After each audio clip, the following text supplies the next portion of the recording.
Hi, DM. You get a point.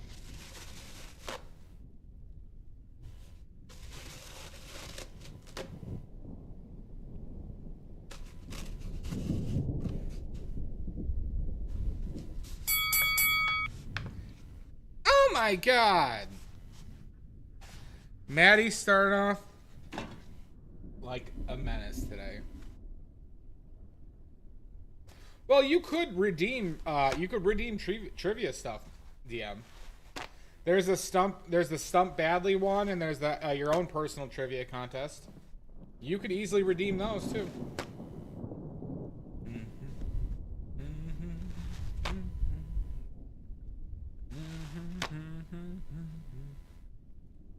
Well, you could. I mean, that doesn't mean you can't get better. You were once bad at painting, I bet.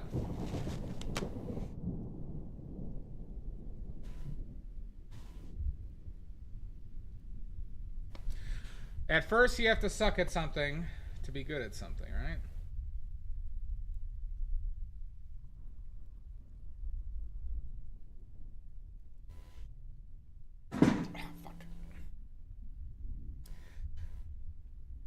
Hi, Jamboree. Welcome in. We're going to give it a few minutes before we start our lecture. Before we start this lecture. A lot of hard-hitting truths, everybody. Hi, Omizu.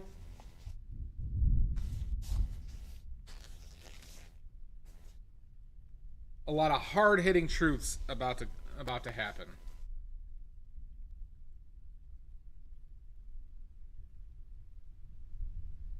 Boop, boo, doo, boo, boo. I'm doing all right, Omizu. Normal stuff. Trying to figure out a lot about video editing, about things I didn't know how to do before. Like I know how to get rid of a green screen now. That I made myself some Vietnamese coffee. And I'm ready to go. Nope, we're not doing a painting contest.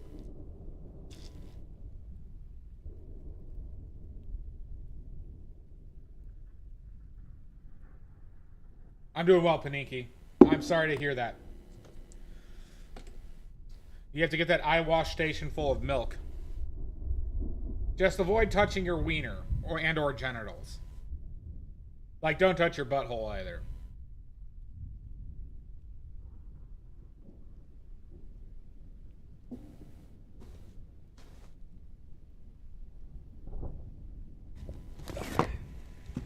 All right. I love it too, Omizu. It's the best.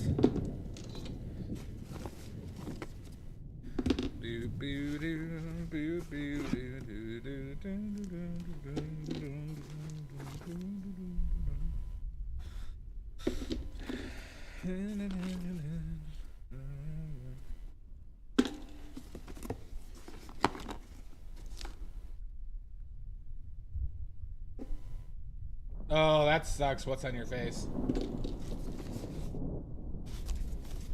So we're gonna do a pretty lengthy. I'm not gonna say like, it's probably gonna be about 45 minutes to an hour based upon your questions, but I'm gonna go over everything I consider when putting paints on my palette, okay?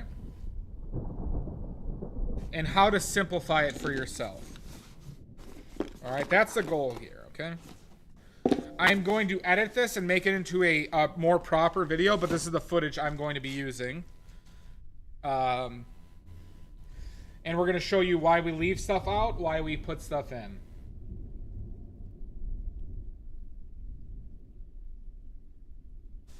Yeah, I bought milk yesterday because I'm going to make my own cheese. And I'm like, oh, I can make a Vietnamese coffee with some milk in there. And I'm like, oh yeah, I should do that.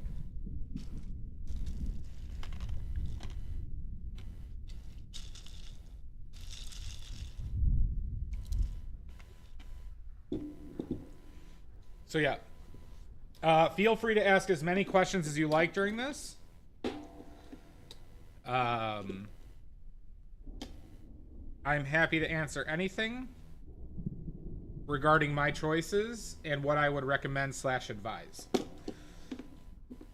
And this is also going to go into problematic paints and pigments and in-premise things to avoid when you're buying paint.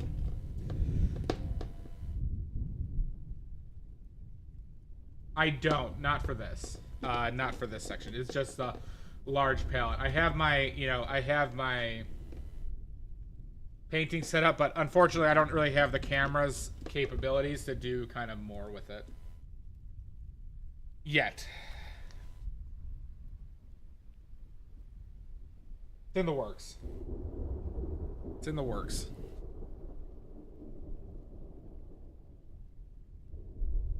But I needed to set up the other camera for my for this setup. And so I didn't have access to another workable camera.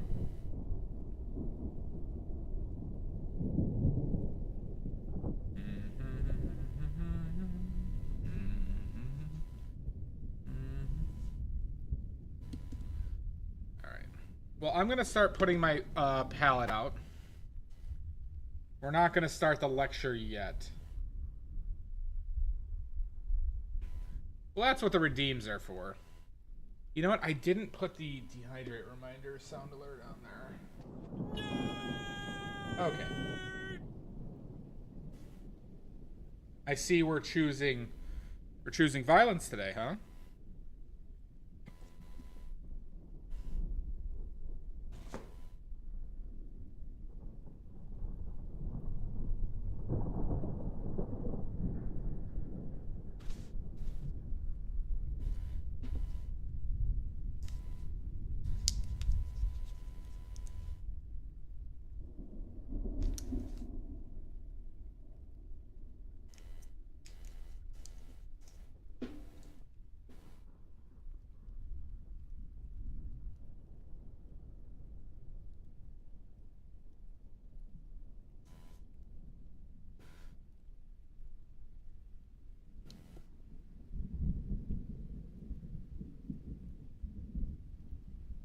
Hi, Neurospicy.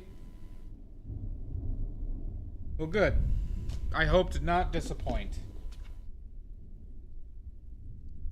This is going to be a pretty comprehensive look into the psyche of a paint maniac.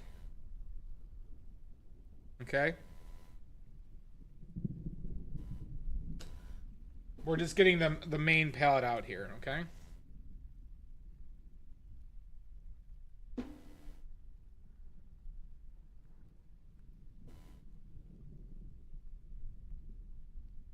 Exactly. Exactly.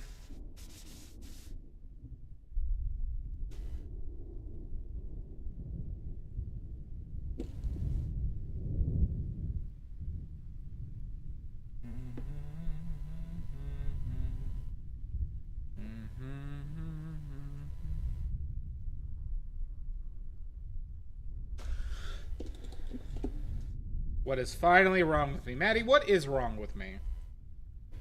Is it because I'm a paint pervert? Is it because I'm a paint maniac?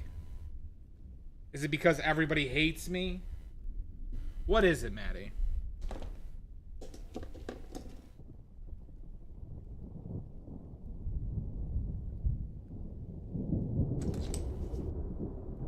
You don't have enough time for that? Okay.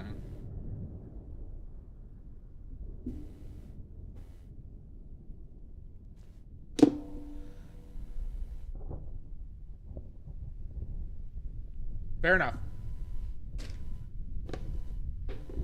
Life goes on and on. This thing's spent.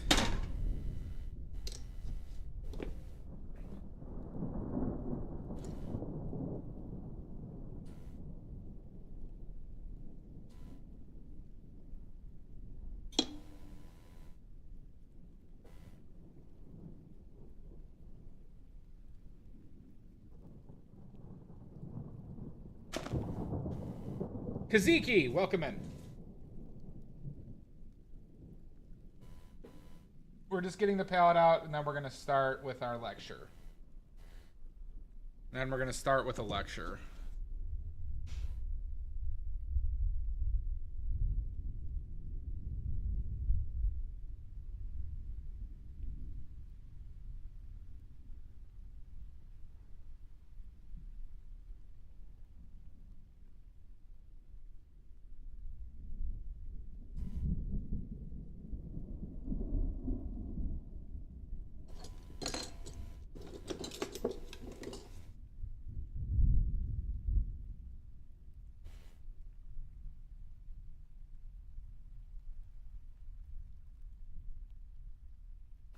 So once again, please feel free to ask any questions that you may have.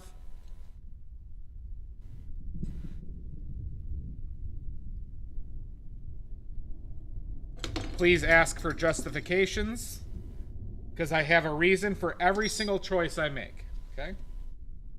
I have a reason for every single choice I make, and I'm happy to elaborate on them. Nope, that's not on my final palette, DM. The only reason why you've seen it recently is because Phthalo Blue wasn't an absolute necessity, and I'm trying to use up the palette. But I will contend that I have Cobalt Turquoise on my palette currently.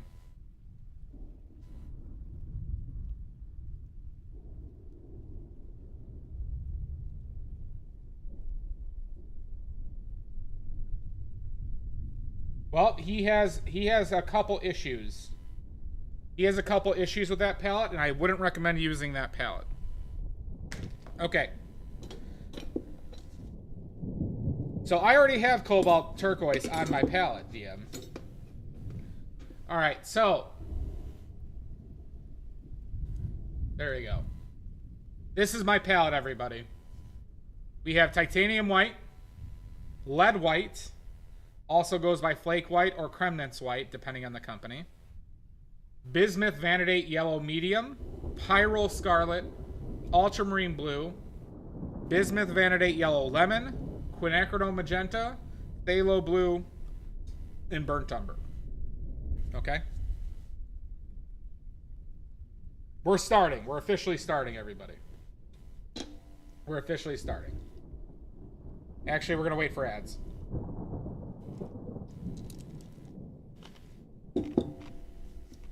We're going to wait for the first round of ads. All right. Any questions on this so far? On this. I have cold white, warm primary, cold primary, and burnt umber.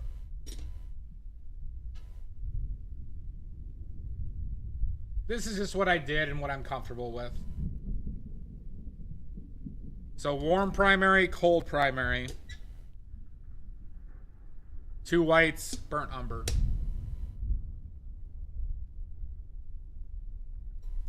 The one color that might eventually get cut from this, there's only one color that could possibly cut, and it's this yellow. This yellow is probably not necessary. What did Neurospicy say? So there's a couple of problem colors in there. Neurospicy. And there's some pretty wide gaps in the colors that can produce. I wouldn't say there's gaps. There's just problematic pigments. And some pointless pigments. There are multiple pointless pigments in that palette, Neurospicy. Sorry, we're gonna wait for ads before we get into the thick of it. But ask questions. Meow. Well, I enjoy this ice cold Vietnamese coffee. We're going to go over this, but there's multiple pointless colors in that palette. One problematic pigment. There's actually 3 pointless pigments in that palette. It's very good. It's very good, Maddie. Made it right before stream. Well, I'm going to explain why you don't necessarily need a cool and warm of each primary, but there's a reason why I have a cold and warm. But see, the point is, I can get very close to this yellow DM with this yellow and this red. Since this is a neutral yellow, I say it's in my cold primary, but it's a neutral yellow. I could still make warm yellows with this. It's easier. I also have an orange sometimes that I bring out. Either Pyrrole Orange or Orange Molybdate, which is a lead orange. I'll bring that out later. But if I really need it doesn't have a place on this palette on a normal painting, but when there are strong, strong oranges, I need that. But like I can make a pretty close this yellow with this and this. That's the reason why I might cut it in the future.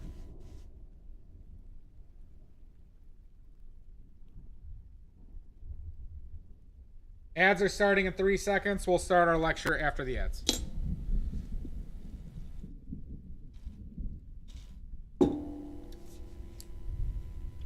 Ads, ads, ads, ads.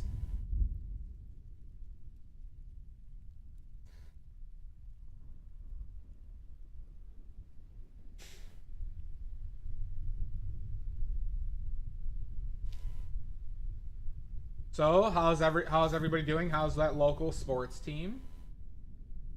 How's that local sports team? We are finishing this painting that we started last stream.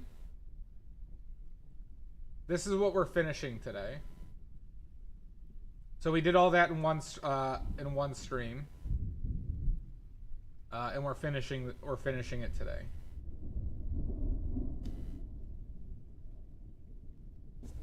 Life goes on and on and on and on and on. They're sporting good, man. I know you're just a huge Pittsburgh Steelers fan. Well, that's nice.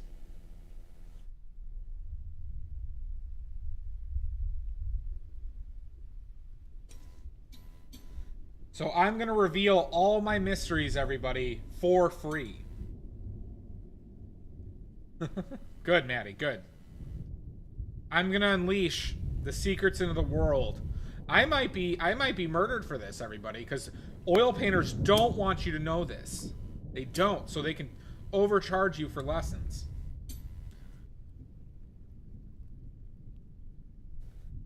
So they can overcharge you for lessons and create a school where they don't really teach you anything, but you pay them $1,000 a month.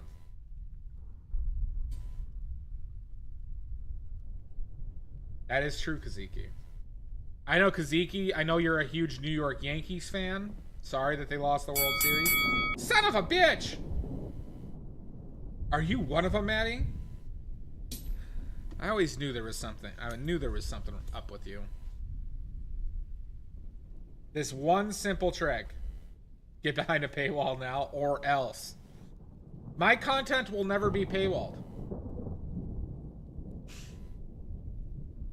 I assure you that literally everything I do on stream will be made available on YouTube for free.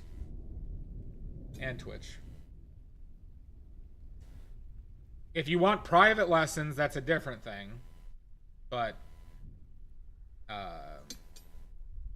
I have no intention of hiding behind like a Patreon or something like that. Well, yeah, you just need to use my watercolors. You get a bigger wiener if you use my watercolors.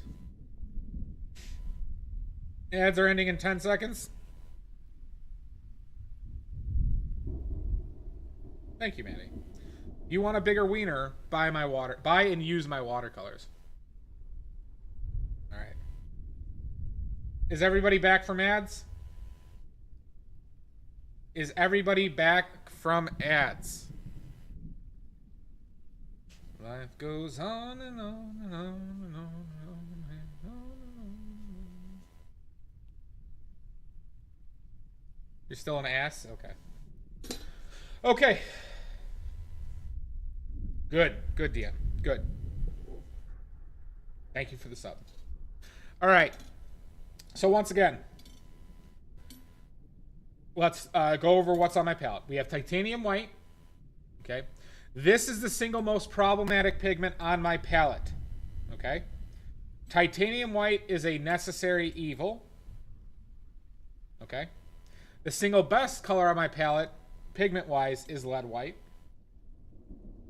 Doesn't matter because everybody wants a larger one. All right, lead white. What is the difference between titanium white and lead white? This is a cold white, and it's essentially a blue. It mixes like a blue, a warm blue, like a purple, a bluey purple, okay? Titanium white mixes like a blue purple. Lead white mixes like an orange. Okay, welcome back. We're going over again. Titanium white mixes like a blue. Lead white mixes like an orange while still being white. Okay. Bismuth vanadate yellow medium, pyrrole scarlet, ultramarine blue, bismuth vanadate yellow lemon, quinacridone magenta, phthalo blue, burnt umber. These yellows and reds, this is essentially cadmium yellow. This is essentially cadmium red light. And this is essentially cadmium lemon yellow. Okay. I use these two pigments because they're safer to make paint. Since I make all my own paints, they are safer and they are cheaper than the cadmium pigments. And they almost work exactly the same while painting.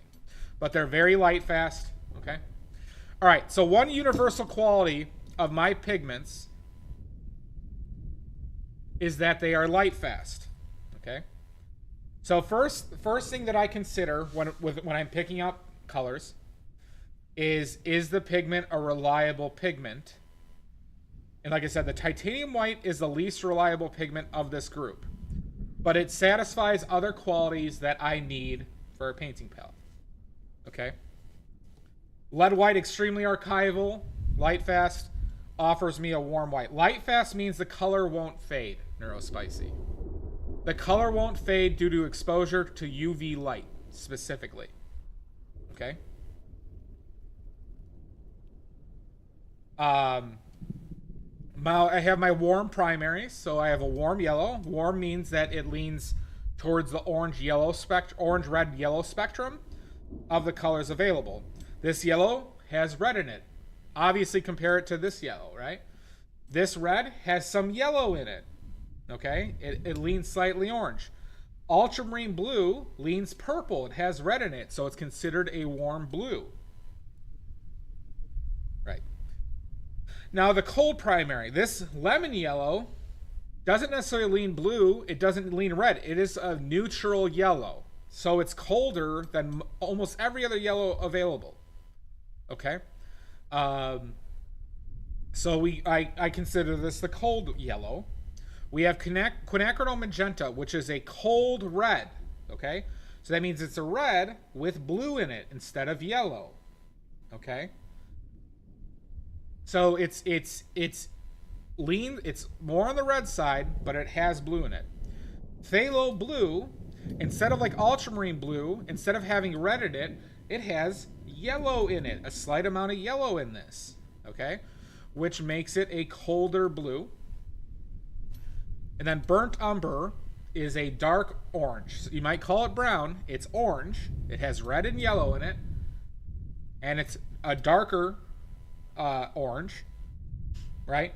And it's I use the burnt umber that is as saturated in color as possible. Okay. Shut up, Jan. All right. So now, the next thing I look for when picking out colors is how unique the color is and how saturated it is. What I mean by that is this yellow is as intense of a yellow as it can be for that shade and being saturated, okay? It offers a unique property of saturation and strong color. If you notice, basically from here to here, all 6 of these colors are extremely vibrant and pretty much as far as saturation as it can go with regards to its color. Okay? For these 3 colors, even though they're not saturated a color, what they offer me is uniqueness and value and brightness. This is as bright as a cold white can go. This is as bright as a warm white can go. This is basically as dark as a saturated orange goes. Okay? So every single color offers me unique properties that expands the amount of colors I can mix with them. Okay? Once again, when you put a color on your palette, it needs to be unique. It needs to offer you in the context of a mixing palette, it needs to offer you value in the range of colors that you can mix with it. So this is why I talk about redundant colors. So you might say to yourself, but I love yellow ochre. You might say to yourself, I love yellow ochre. It's my favorite color. So I'm going to bring out ice. And I'll tell you, I have yellow ochre on this palette already. I would tell you that I have yellow ochre on this palette already. And let me demonstrate it for you. Here's a yellow ochre. Here's a yellow ochre. Okay.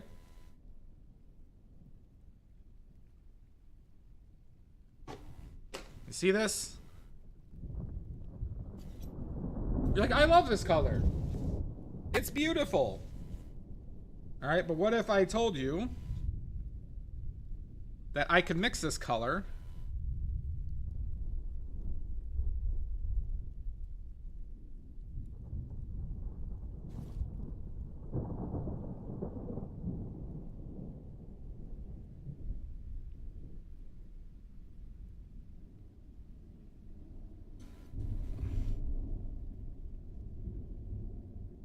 too much red in this, hold on.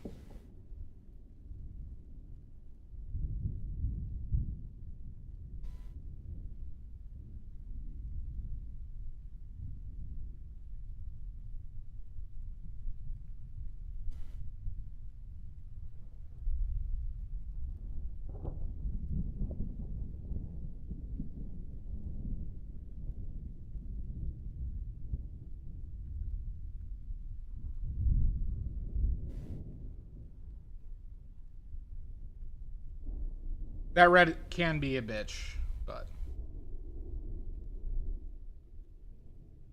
you can see we could almost get, I mean, I can, you know, I could spend more time matching, but you can see how close we are already.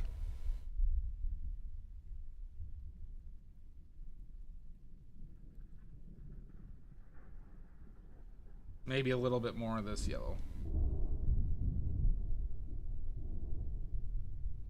Good. Right?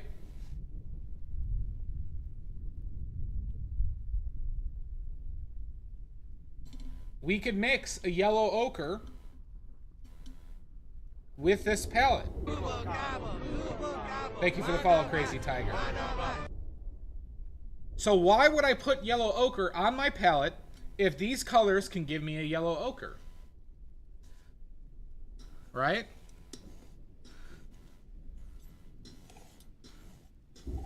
Yellow ochre does not offer me anything unique. Now let's say,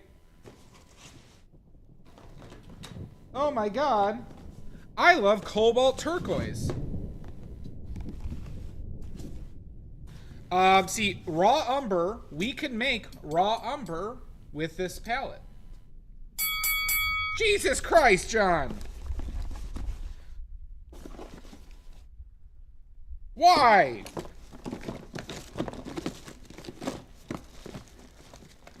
So we're going to demonstrate. Where the fuck is my cobalt turquoise? Okay. So we can make raw umber with this palette, but let's start off. So like, oh, I love cobalt teal or cobalt turquoise. Right? And I'll tell you, we have this on the palette.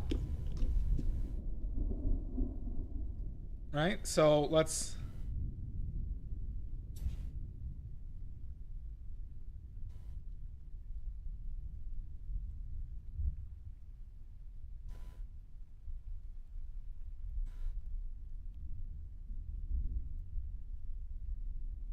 You may say that's not close yet.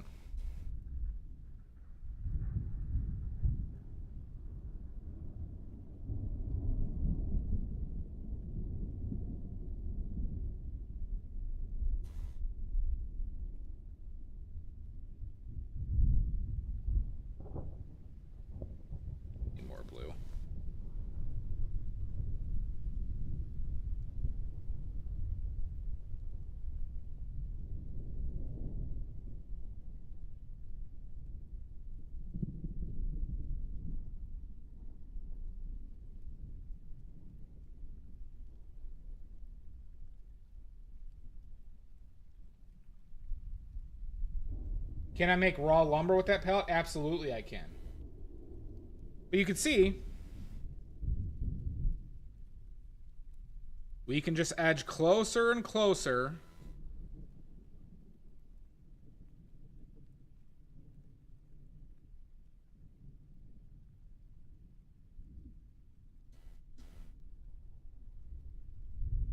To this teal. Right? We have cobalt teal here. It becomes a redundant paint.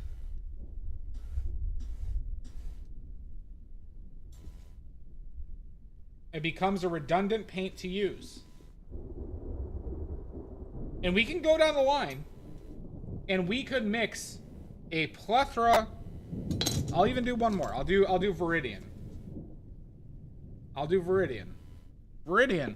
I really love Viridian. Super expensive color. It's a great green. The great green. Super expensive pigment though. And surely we can't make this. Let me get this out of the light.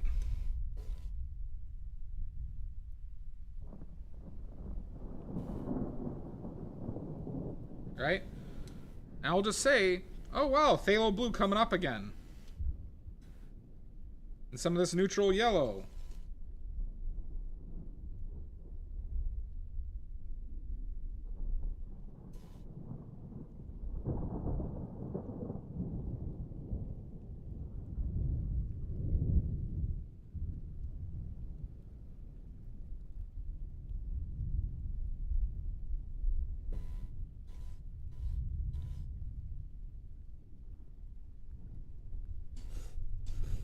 We're getting some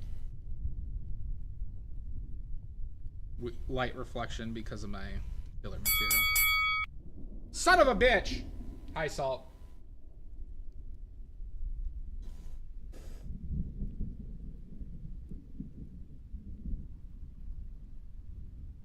I do love edging my colors. But you see, we can get a near identical color to the point that it like, oh, holding it above this, you know, if I'm here, holding it above this.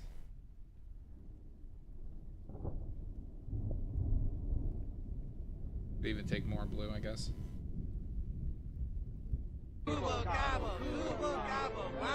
Willow Moonfire, thank you for the follow.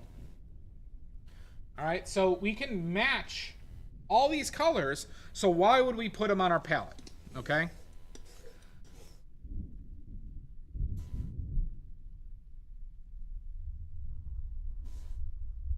Any questions so far? Any questions so far? Ask questions. Ask questions if you're not understanding.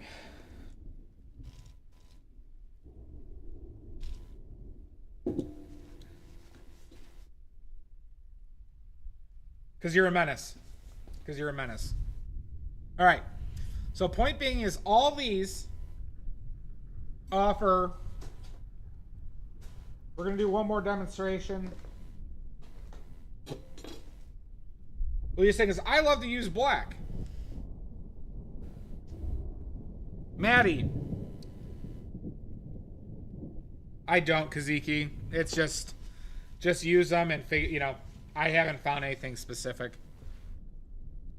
So, what you're saying is we don't have a black on the palette. Maddie. Maddie, what colors make black? What colors on my palette would you mix to make black?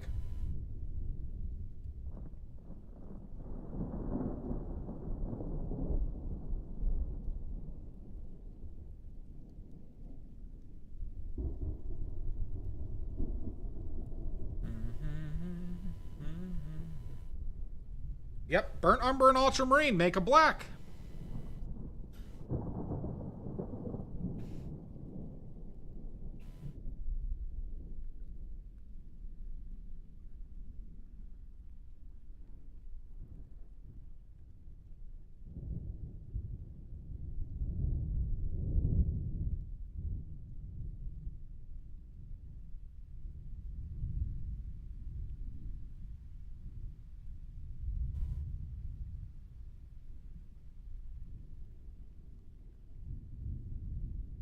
Yep. I think it's a nicer black. You can control it. Would you believe me if I told you there's another way to make black on this palette? Good, Will Moonfire. Good. Good. We have multiple ways to make black. Check this out. We're going to use the green that we mixed. So we're going to use some phthalo blue. Our lemon yellow. You're like, wait a second. How does that make sense? How does that make sense? Okay. How does that bright of a color make a black? Well, we're going to take this red.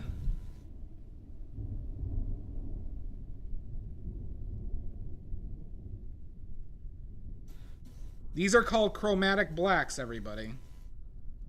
These are called chromatic blacks. How does that make sense, huh?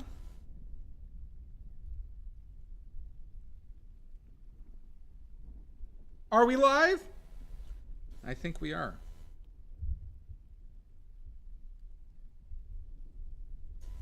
Now it's not as dark as a black, but it is still a usable black.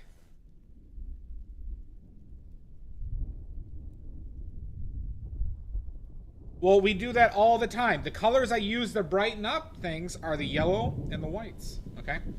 So, point being is this gives us so many options to do anything we want here, right?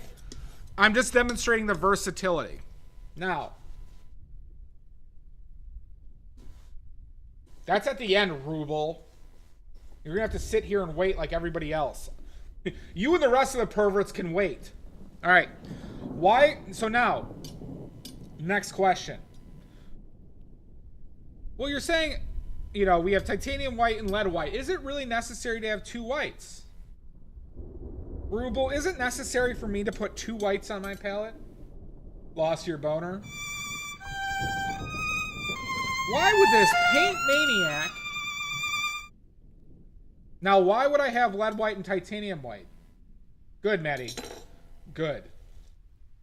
Right.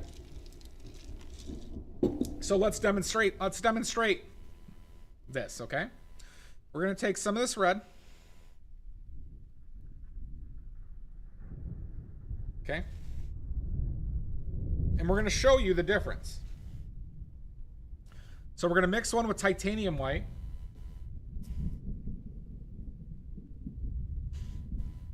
iCup Arts, I have videos on my YouTube. I have a stream where I just mix colors, and we might do one again soon. Where we demonstrate. Hold on, this got discolored. This got discolored a little bit.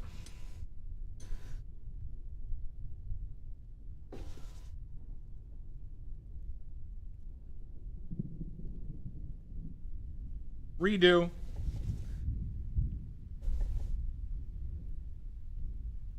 Mud. All right, so we're gonna once again 2 piles of the red.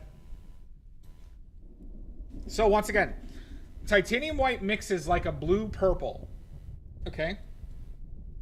Titanium white mixes like a blue purple. Okay. So we're gonna mix in some titanium white.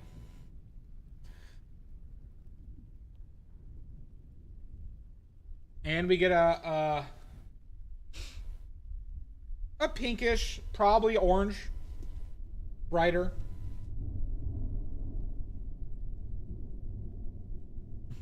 But now let's see what happens when we mix lead white with this.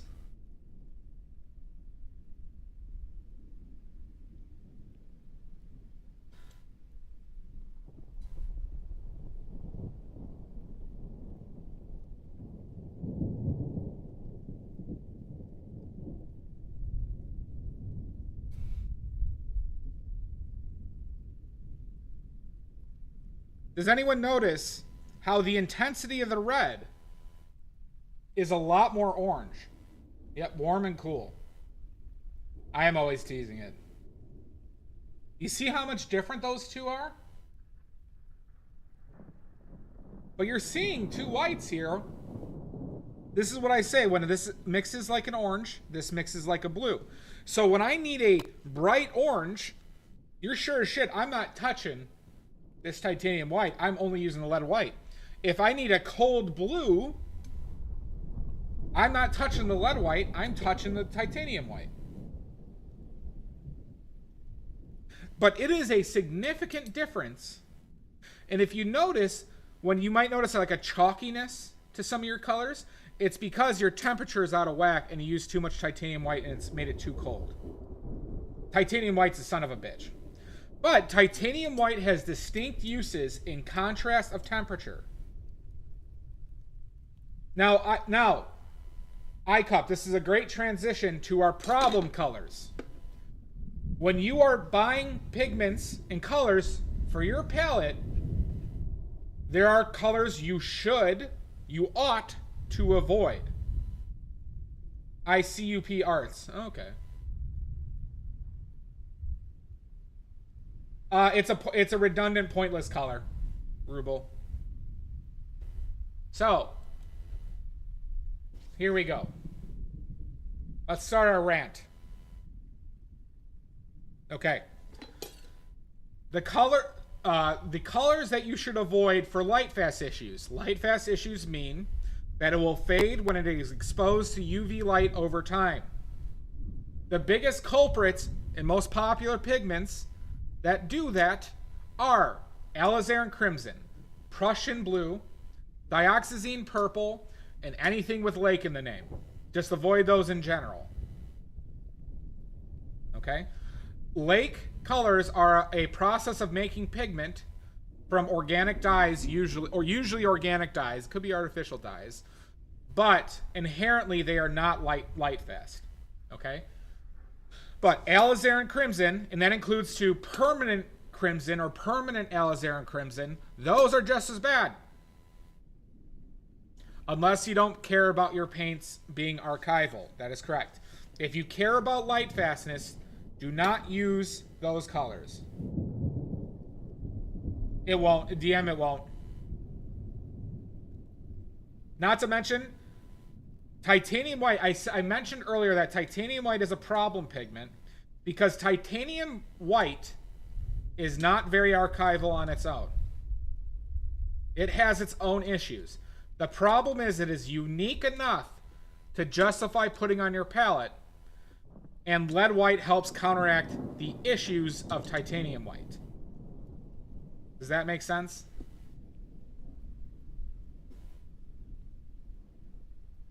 Neurospicy, this is just for oil.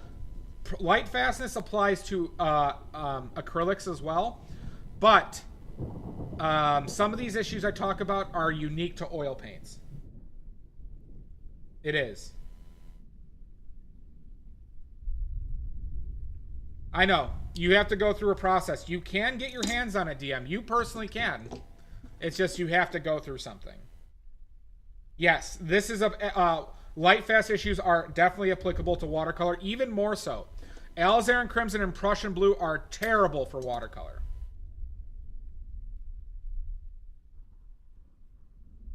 Now, there's only one color that if you have, you should throw out in oil. Unfortunately, John, there is not. These are the only two usable whites that provide actual value of color strength. The alternative would be zinc white, but zinc white in oil is the devil. In oil, mind you. Okay? Lead white is toxic, anions. However, it cannot seep through your skin. Lead white cannot seep through your skin. If you keep a good, if you have good hygienic practices at your palette, you wash your palette, you don't let this sit out, you wash your hands, lead white provides very little to no risk, anions.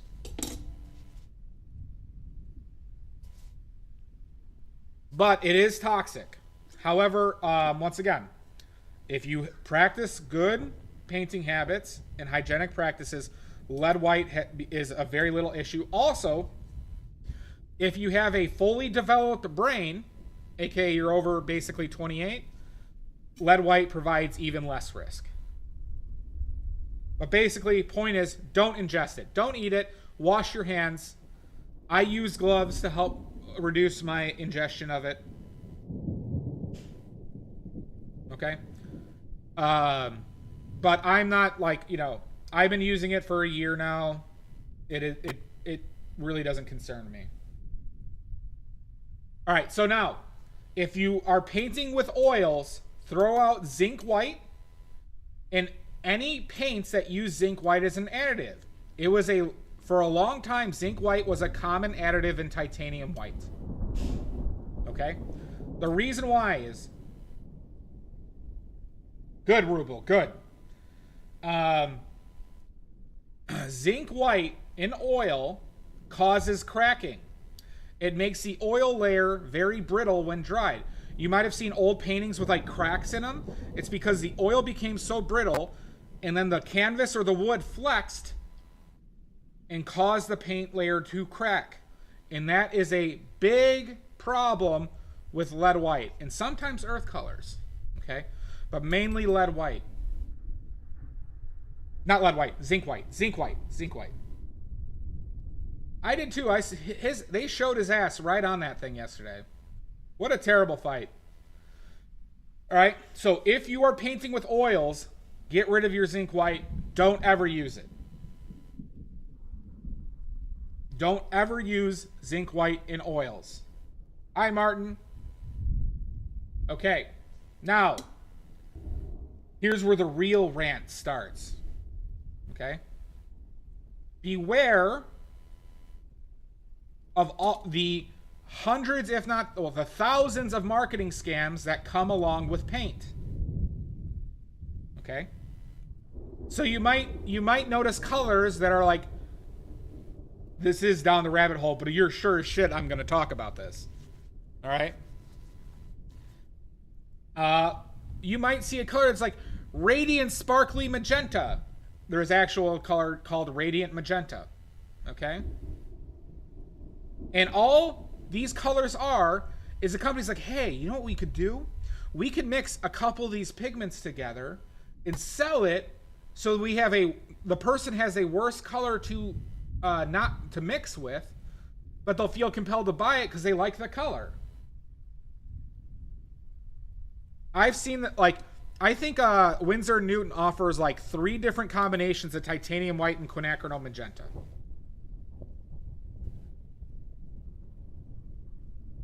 How many times have you seen this color? Or a color like this?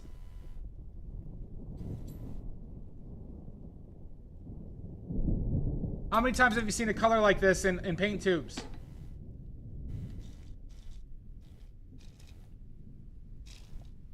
Many times, right? That's just quinacridone magenta and titanium white. Why would we buy that? Exactly, ICUP. Yep.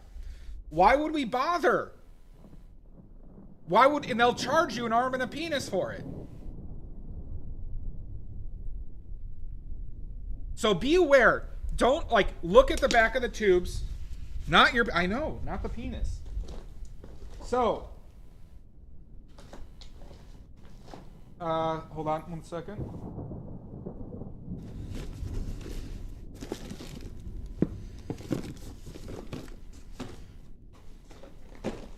Hold on. Hold on. Okay. Not very visible on that one. There we go. Okay, so, well, we made a teal. ICUP, we bought a teal. Okay, so whenever you buy a tube of paint, where is it on here?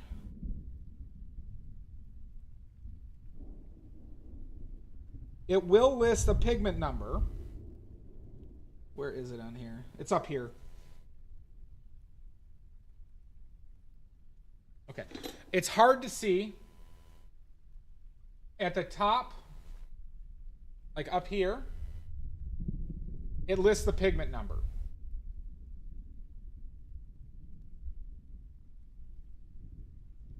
Okay? So, don't buy paints that are made up of multiple pigments. As a general rule. Okay? Those are just marketing ploys because they don't want you to mix colors yourself. They don't, because you'll buy more paint. Right, Jamboree. Single pigment paints. All these paints are one pigment. We know it does, Jan. Okay? Teaching yourself to mix. Have a good one, DM. Nini. Is one of the strongest tools you have to save yourself money and have a better palette. Okay? So, we're going to need a bigger palette.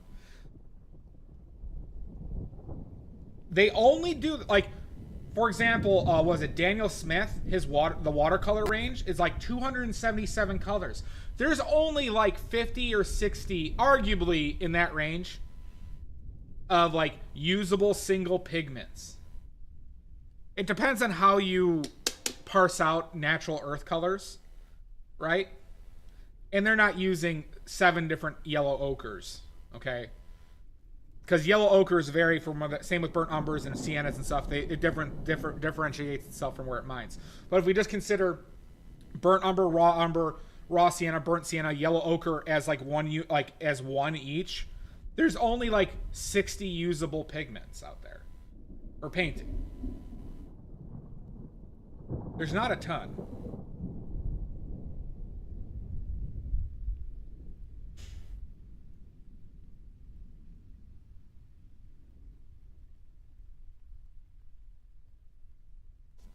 So, mind you, whenever they mix, they are just trying to get you to buy redundant colors.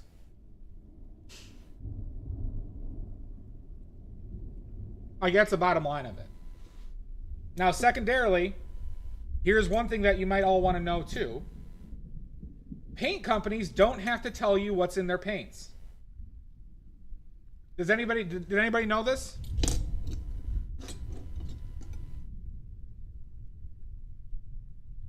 So, for example, it is a scam. Is anybody aware of filler materials? Help! Help! I'm being repressed! We are being repressed. So filler materials are like chalk, silica, castor wax, beeswax, resins. Yeah. If you don't like the mixing, then this does not apply to you. Just buy all the paints that you want to use. But if you do plan on mixing your colors, paint companies do not have to tell you. The only scenario, does anybody know the only scenario where they have to tell you what's in their paints?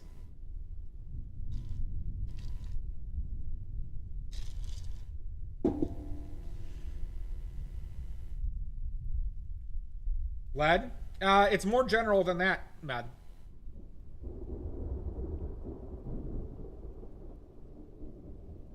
If it's toxic, yes, neurospicy. If there's hazardous materials.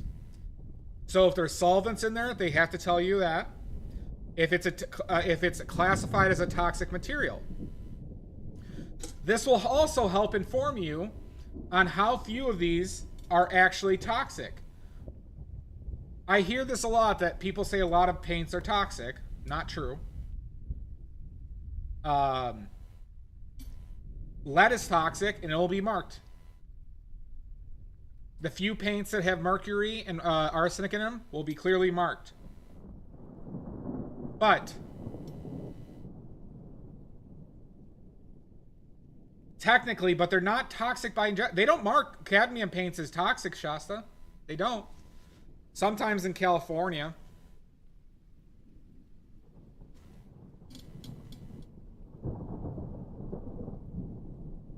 Now they might make. I hear that there is some push to get rid of cadmiums in the in Canada. They do. Fair enough. But the studies on cadmiums are not toxic by ingestion. In Europe, I don't think they do though. With cadmiums, at least. But point being is cadmiums aren't going to kill you. Unless you actively breathe in the pigment. I think it was Europe that I heard about cadmiums possibly.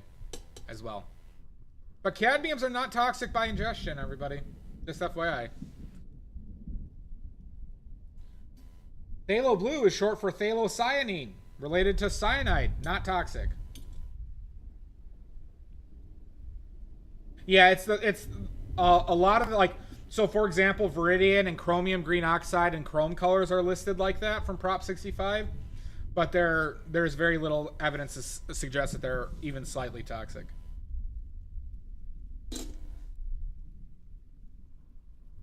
But, so, point being is, I use single pigments. Everything is light fast. And all but one of my paints are archival. They're extremely, they dry well. They hold up to weather fastness and light fastness. And they are potent colors that allow me to mix an extremely wide range of colors. Okay? Oil companies are not your friends. They're out there to make money and to squeeze as much money out of you. So, avoid paints that have multiple pigments in them, that are using marketing gimmicks like cadmium-free cadmium paints. That's literally something companies do. No, Jamboree, yes. They operate with very little to no ethics. That's exactly what it is with those paints that I listed. Exactly, that too, Shasta. And when they're like, this is another issue with using multiple pigment hues and stuff like that. Once again, they don't care if their paint fades. They're doing what makes sense price wise and what will work with the emulsion. Sorry. Oh, and going back to the filler materials, we don't know what filler materials they use. There are archival issues with some additives and fillers that they use. There is issues with resins as a filler material. There's issues sometimes with castor wax with certain pigments. I read up on that recently. There can be issues with even the additives like aluminum stearate and magnesium stearate with certain paint solubility in water. But they don't have to tell you any of that, nor do they tell you how much pigment is in there. So, rounding this out, you better not, Jan. Rudy's a bastard. Does anybody have any other questions they want to ask? Clarifying anything? I'm happy to talk about more. And another thing is, all my paints use linseed oil. I don't use safflower oil. I don't use walnut oil in my paints. Now, I make my own paints. But if I had my choice of buying them, it would always be linseed oil. What are good glazing options? So for glazing, Prussian blue is not light fast neurospicy. Prussian blue is not light fast. It fades over time. John the painter, do you mean like paints that are good for glazing?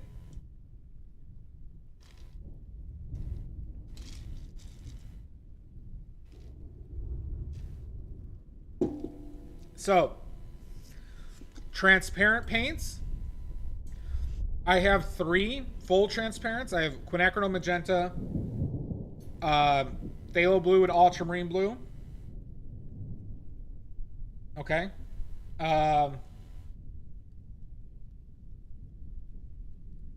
Paninki, there is. I'll explain that after this.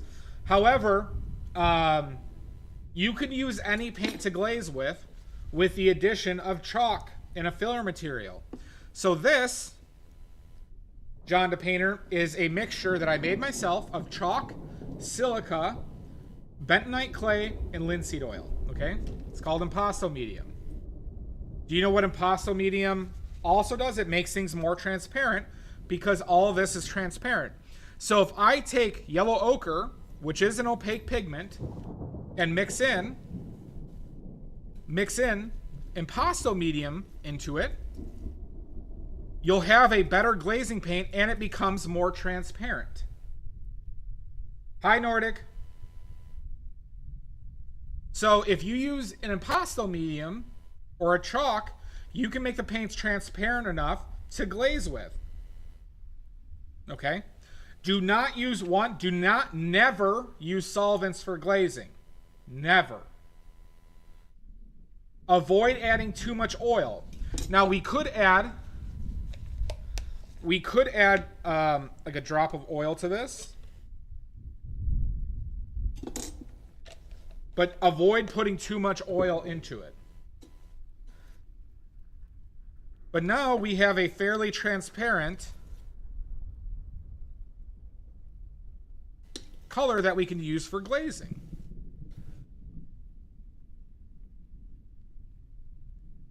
This is an anti-solvent stream. Impasta with pyrrole sauce. Okay? So you can use any colors. However, transparent paints, transparent pigments generally work the best because the color vibrancy will be best in that context. But you could use anything. All right, Paniki Dinky. That will work. But avoid using too much medium. Use chalk as a replacement for pigment because it will lead to a more archival painting. Okay? So don't add too much medium because that could be a problem. No. Because hues colors will fade generally. Generally. Good, Nordic. Good. All right, Paniki. So, regular linseed oil versus boiled linseed oil, which would generally be classified as stand oil.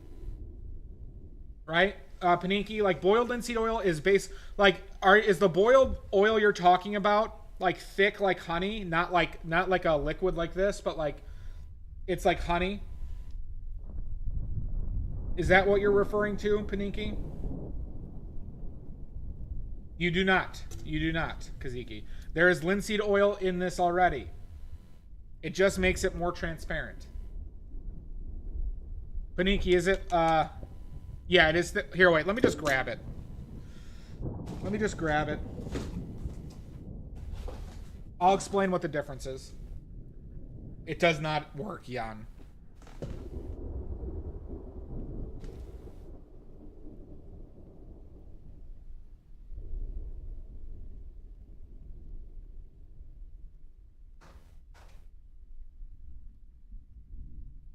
Sorry, just grabbing.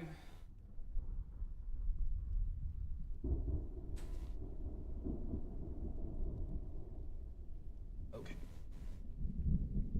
All right, so this is. See how thick this is? Thick with 3 C's. You see this? This is stand oil. They can achieve this. God, I hate the Zorn palette. Stand oil, also called bodied oil, okay, can be made in different ways. Traditionally is boiled. It is my bodied oil. Yes, that is true.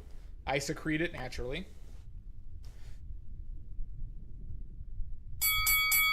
Oh my God! Corrupt. Okay, so now, this is stand oil. Stand oil is linseed oil, everybody. Stand oil is linseed oil. The difference is with stand oil is they boiled it and they put it in sunlight, sometimes both. They started the drying process on this oil What that does is it makes the oil molecules larger. Okay? It makes the oil particles larger. Okay? It changes the flow properties as well. So, right? So now we have like it's like the consistency of honey. Okay? So what this does... Wait, who's Rob?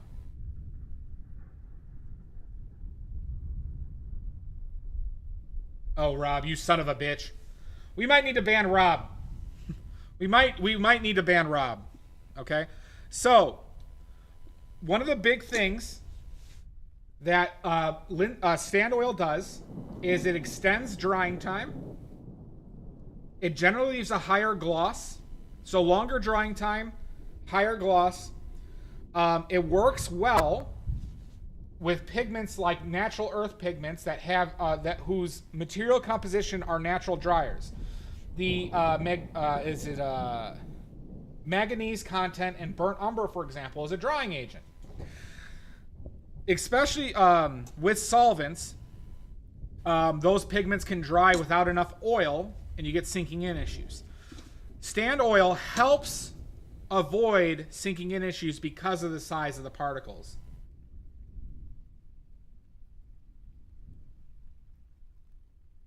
Lead... You son of a bitch. Lead is a bit different. It doesn't have the sinking in issues, Mud, and I don't know the exact mechanism why. But it doesn't have the same sinking in issues of the natural earth pigments. Well, actually, I do know why.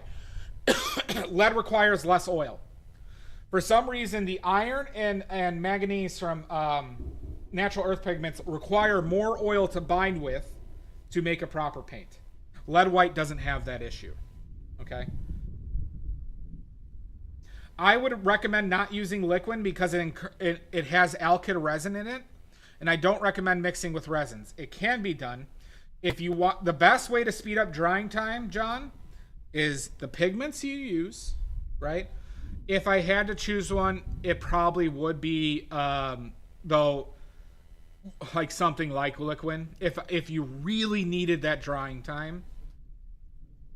But like this painting, this painting I started 2 days ago is dry to the touch already because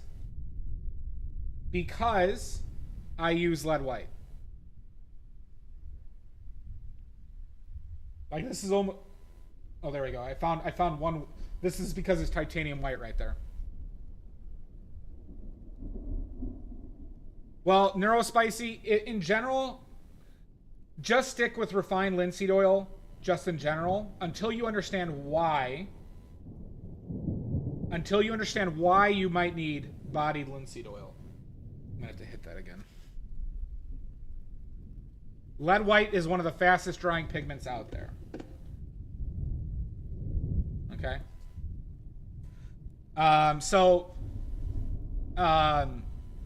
Stand oil and body oil becomes much more necessary if you use solvents, or becomes much more useful. Oh, sorry. The other thing with stand oil is it gets rid of brush marks, because what happens is the paint will settle and smooth out. So if you care about a smooth appearance to your paint, then stand oil is also a very good option for you. If you don't give a shit about it like I do, then regular oil is all you need.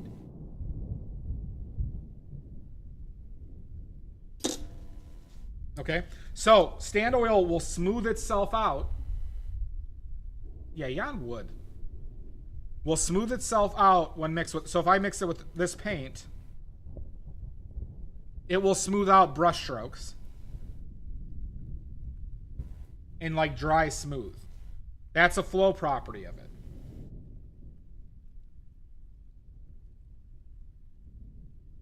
Okay. Paniki, did I answer your question well enough?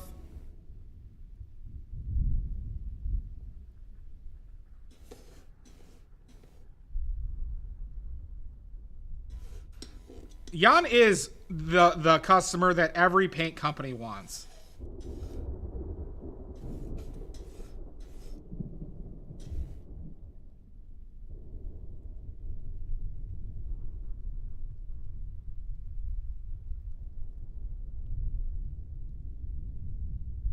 Well, yeah, so here's a prime example of it. Neurospicy is when I'm painting oranges. This comes up a lot with skin tones, okay? When I'm painting with oranges and I need a bright spot, right? So like if we're making like a generic skin tone,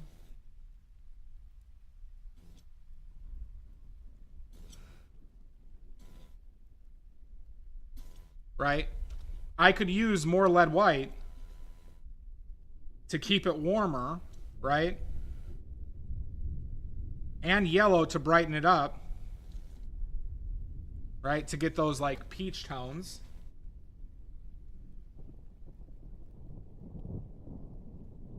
Boiled isn't. I did not know boiled isn't. I actually did not know that, Paniki. Are you sure that boiled doesn't have anything else in it? Because linseed oil is just flax oil.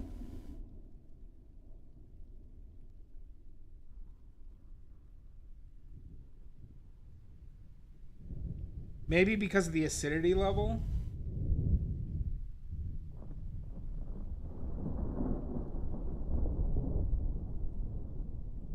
It does say to avoid ingestion. Yeah, that... Yeah, see, like this one doesn't have additives, but it does tell you to avoid ingestion. Don't you laugh at me.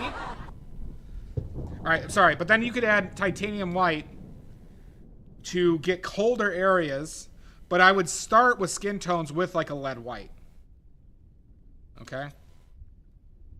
But if I add, but generally when I use titanium white, I usually have to add yellow as well to brighten it up to not lose the warmth.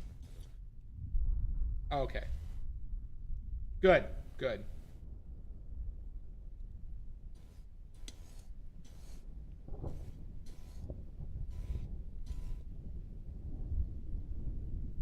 Okay. Do we have any other questions? Life goes on and on and on.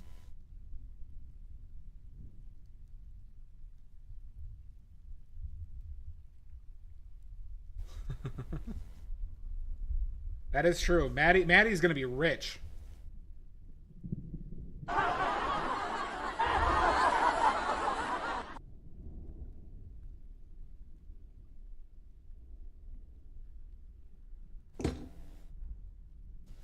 Any other questions, everybody?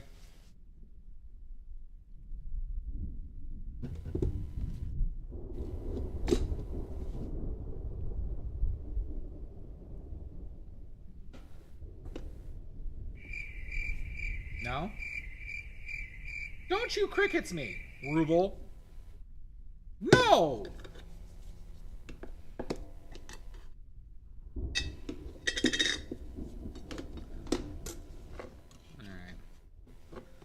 All right. Well, are we almost at painting time then?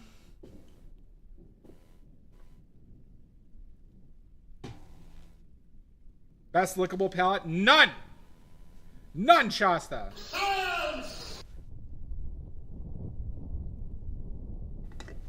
Because boobs are awesome, Jan. Boobs are just straight up awesome. That's why.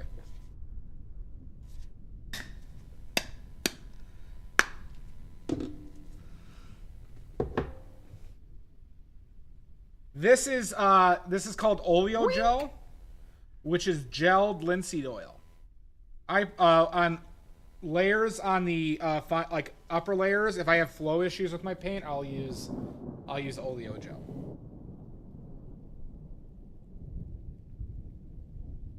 By the way, Mud, I went to Costco yesterday and they have buttercream frosting cupcakes, and I resisted buying them yesterday.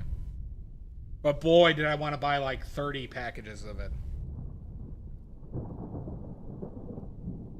They had the good type of cupcakes.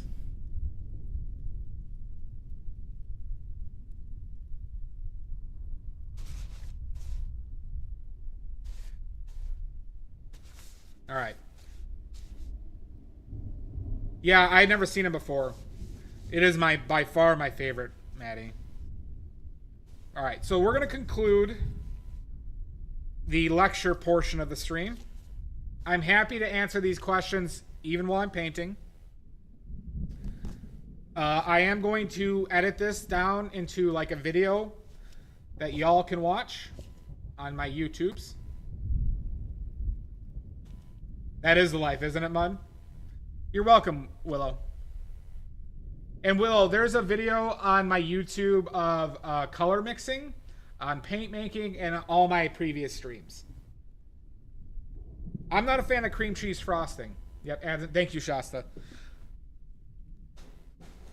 I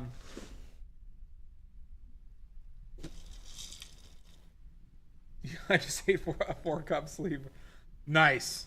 Nice, Jan.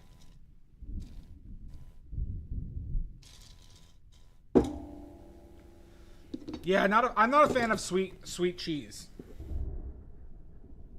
But so, if you have any questions,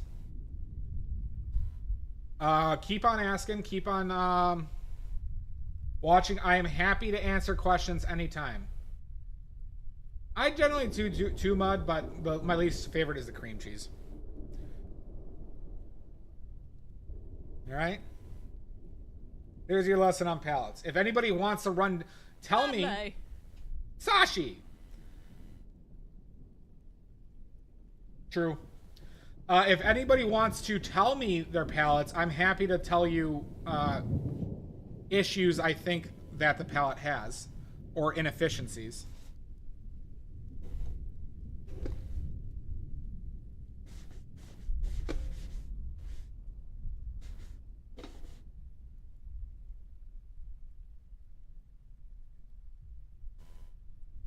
But those rules here, right? Nope, this way. The rules, Mia, are good guidelines when buying paints for your palette.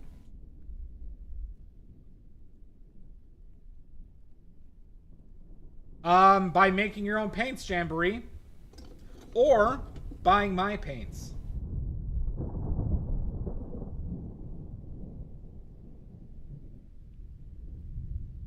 Nope, it is not.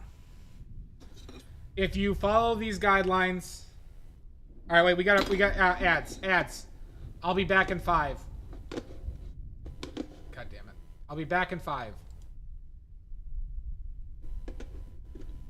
Oh, wait. We should go.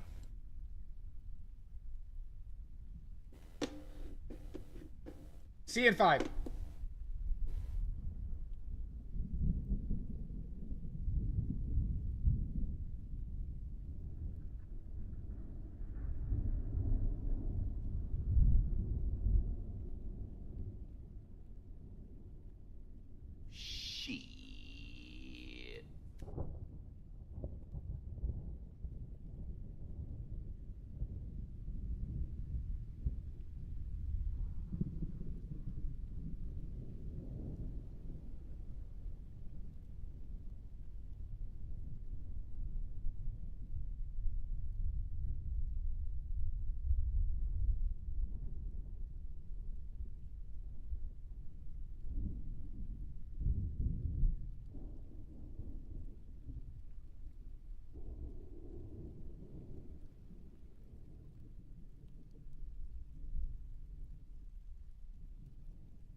All right, I'm back. I'm back, baby. One other thing, too, that I did not mention is the light fast rating on tubes is meaningless. You'll see an ASTM light fast rating. It is not true. And there's no penalty for them lying about it either. Because there is no regulatory agency regarding the paint companies.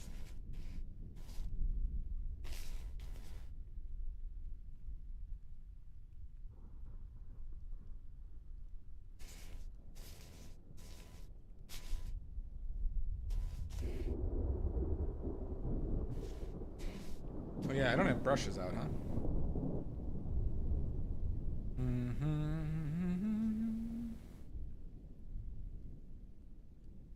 You're welcome, NeuroSpicy. Check out the YouTube. The video will be up there in a more organized fashion at some point.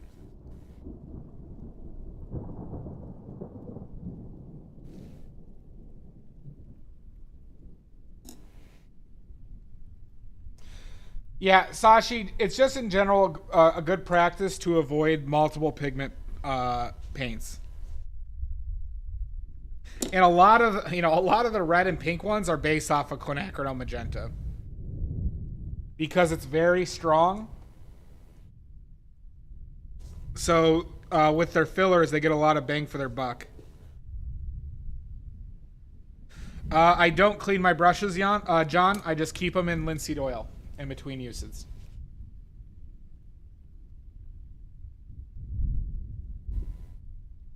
Oily discharge. Yeah, no, I'm not blaming you, Sashi. I'm just letting you know. Now, light fast issues also are very applicable to, watercolors, even more so.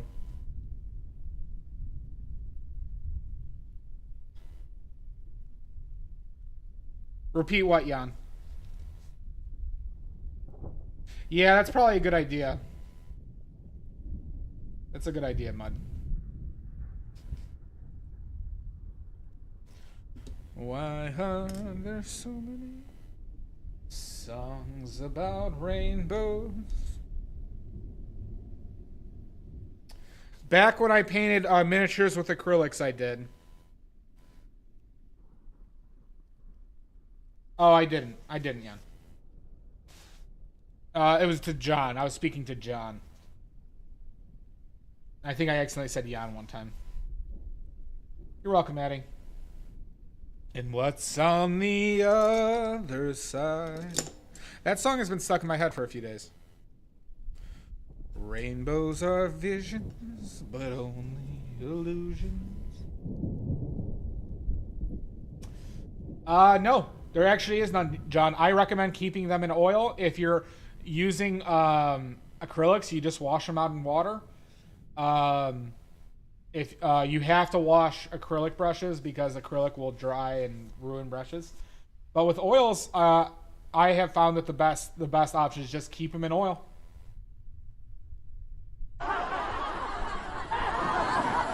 Oh, fuck you! Oh, fuck you!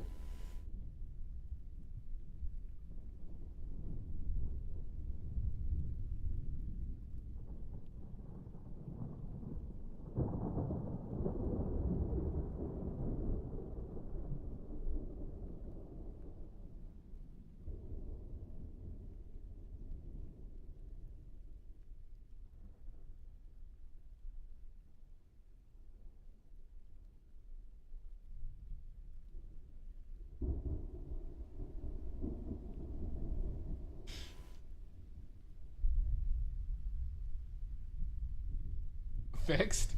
I used one of them for the shitty painting. No, not at all, Dia. We just finished our lecture. Hi, Dia. John, to me, it is not even remotely worth the effort. Yep, still very stiff.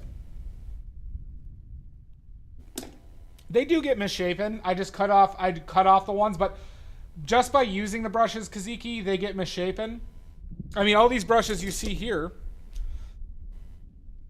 were sitting in oil, but they get misshapen anyways just from usage. So I just said, fuck it.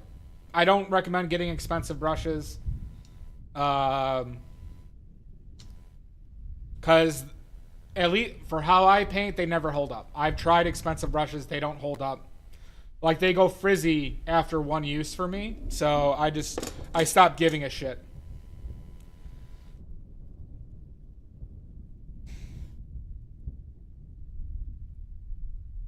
Rainbows are visions, but only...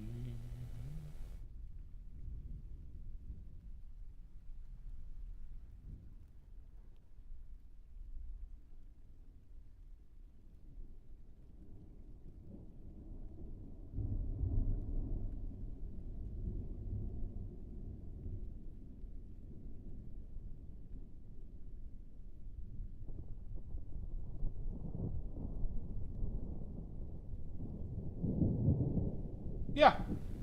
You just figure out what they're used for. For watercolor and acrylic, it's different. For brushes, I'm only speaking in the context of oil painting.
I just cut off the frizzy bristles.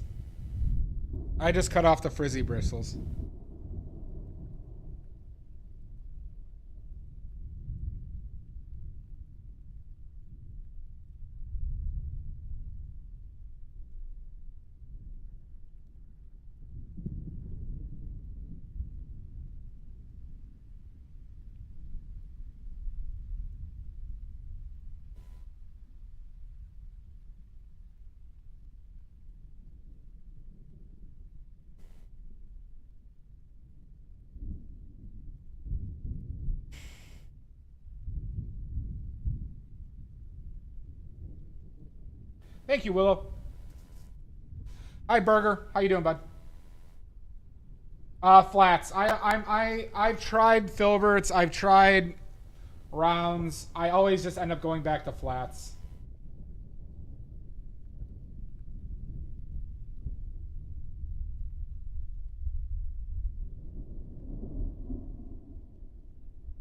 What's on the other side? Rainbow.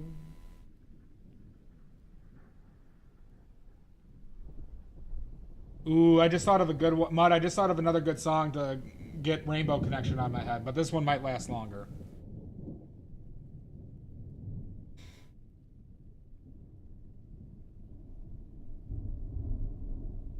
I am.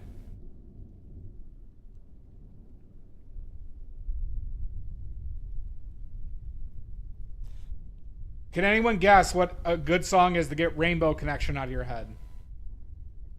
Can anyone guess?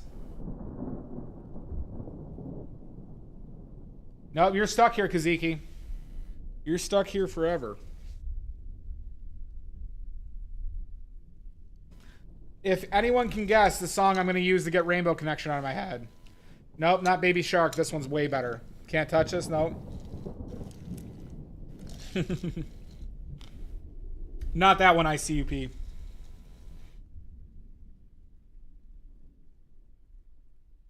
That one is close, but it's not the song. It's not the song in this context.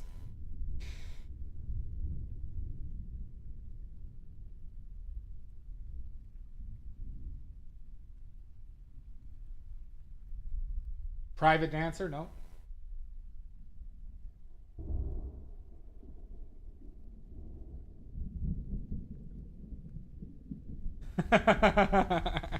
Good, Amizu, good. Relax. Take it easy. Not that one, even though that is a banger of a song.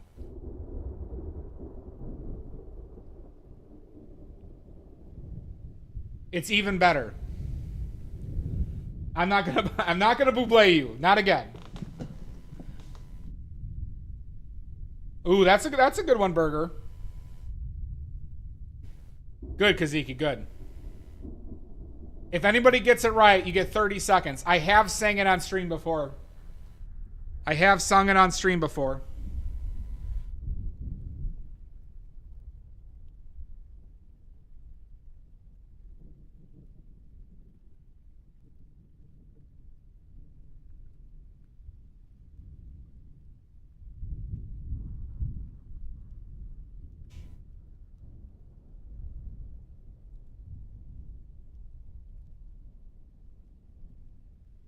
It is not a Muppet song.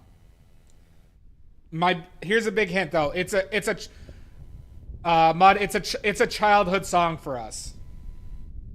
Nope. That is my karaoke song of choice though. That and Let's Get It On are my karaoke songs.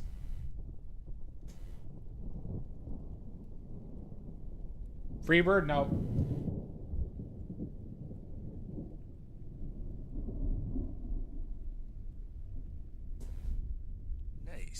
Nice. Y'all ready? Butterfly in the sky. I can fly twice as high. It's in a book. Just take a look. The Reading Rainbow. And when she just hams it up. I can go anywhere. God, that song is awesome.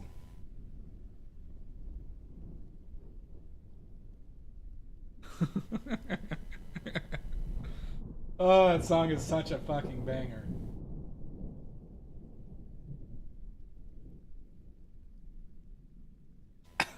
See, Mud gets it. Mud gets it. When they just lay into that fucking part, I love it. Oh, that is it, bro.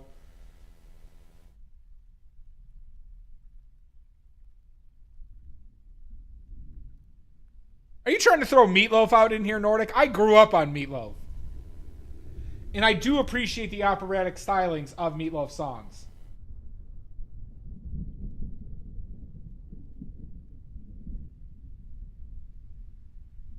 My dad was a big Meatloaf fan, so I had to listen to it in the car quite a bit. I've actually seen Meatloaf live. Gullah Gullah Island? I remember Gullah Gullah. On Gullah Gullah Island.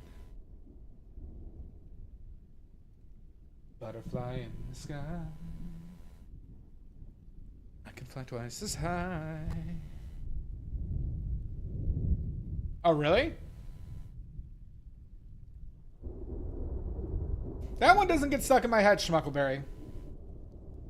And I won't do. Can you lift me up? Can you take me down?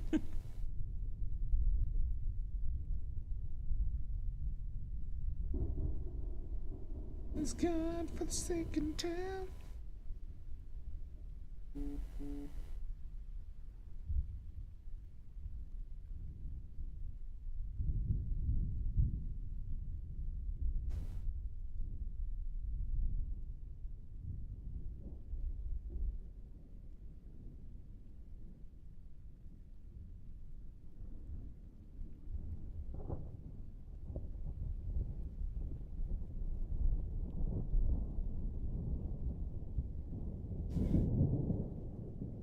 I was never a Gullah Gullah boy.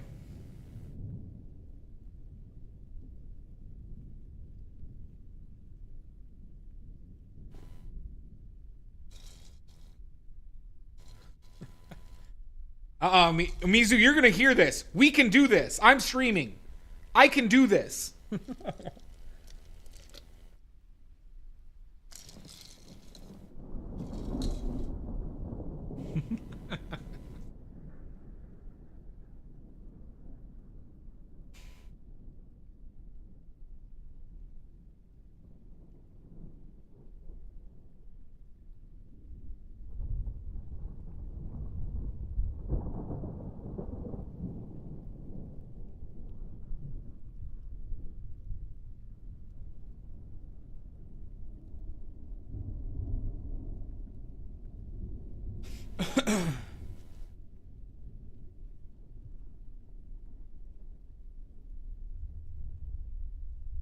It's in a book.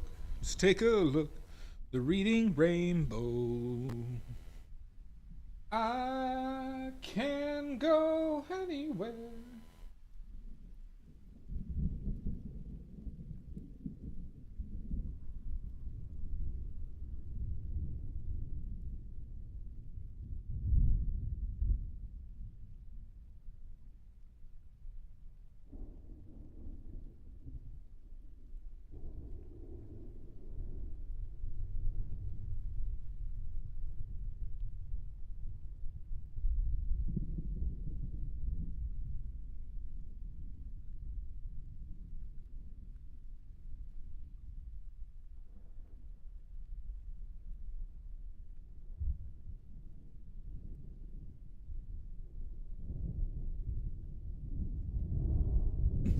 Brick wall. Brick wall. Brick wall. Referencing the previous stream that Nordic got right. Surprised me. Got it right. Very impressed. Very impressed by Nordic with that trivia get. Brick wall.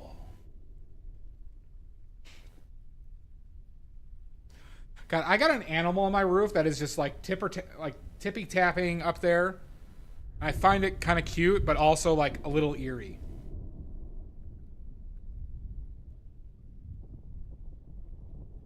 Like it's gonna get me. You're welcome, Nordic. It's very impressive.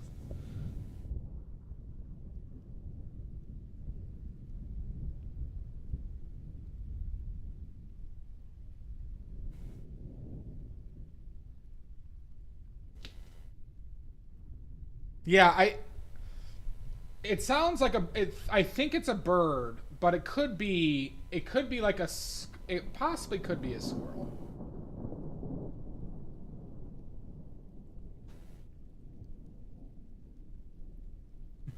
I am not an animal. You just like tap dancing. Oh, that's you. Okay.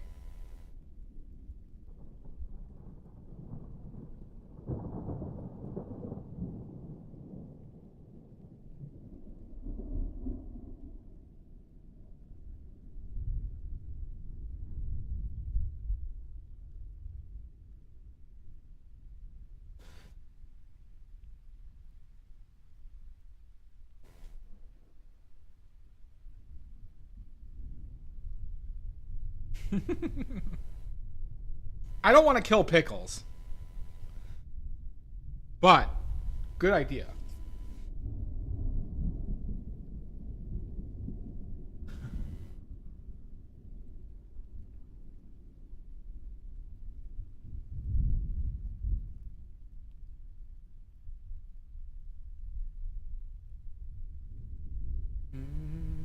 Can go anywhere.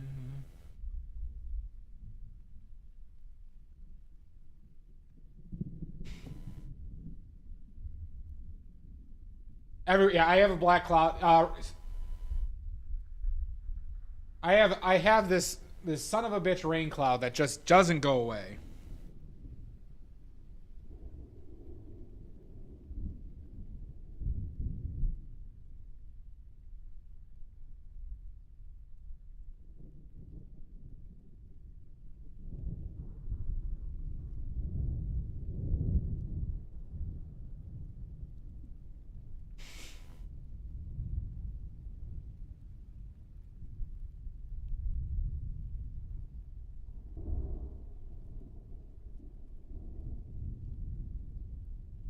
Have fun, Mud. I know that IHOP. They hated me. They were borderline violent. Don't eat at IHOP. Eat at Denny's, everybody. Eat at Denny's. All right. Denny's will treat you with respect.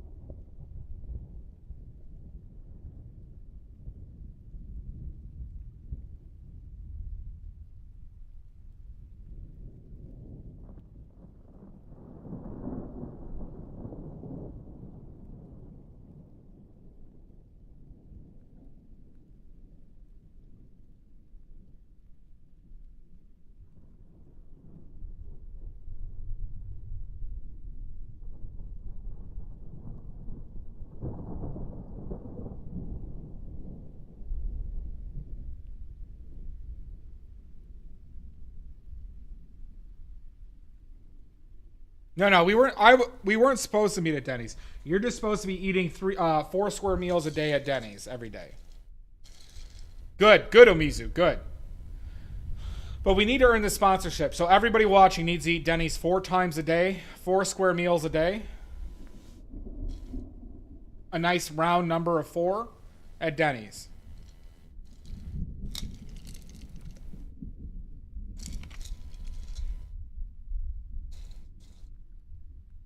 And tell them badly send you. Yeah, good. That's right, Jamboree. Good. You get it.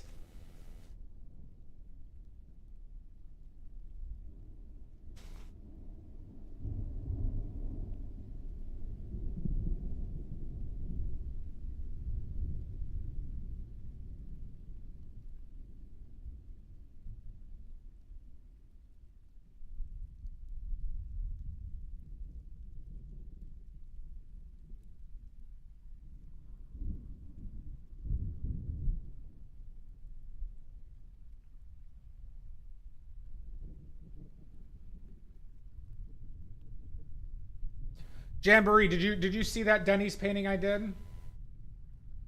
I got Denny's to comment on Instagram on one of them, and they liked both posts. I did a still life of a Denny's meal. It was recently. We got to do more. I'm gunning for that Denny's sponsorship. Thanks, J1. Appreciate it. We're getting there. How are you doing today, J1? Nice to see you, bud.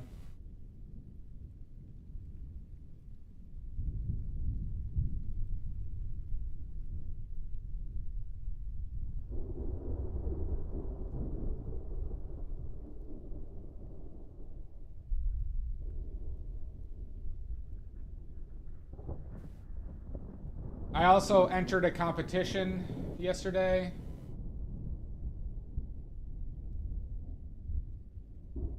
So I need you all to pressure the Oil Painters Association of America.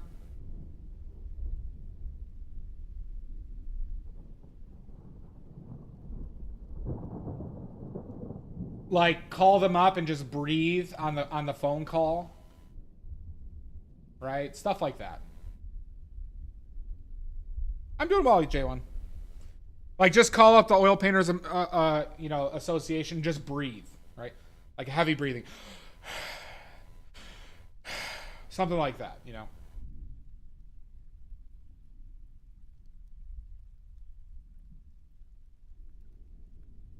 They'll know it's from me.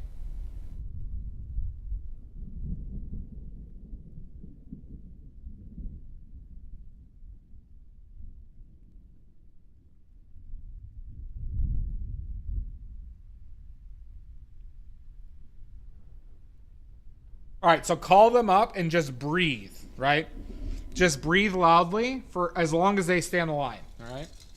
And then just repeat that, like, pretty much like once an hour for the next like 3 months.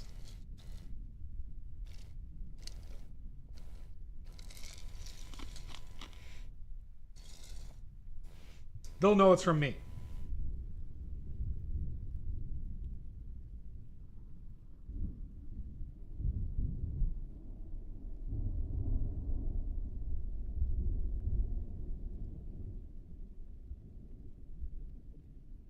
Yeah, tell them Badly sent you. Either's fine, Dia. Keep trying, Sashi. I'll allow coughing. I'll allow coughing. Oh, I see. I see. That's not a bad idea.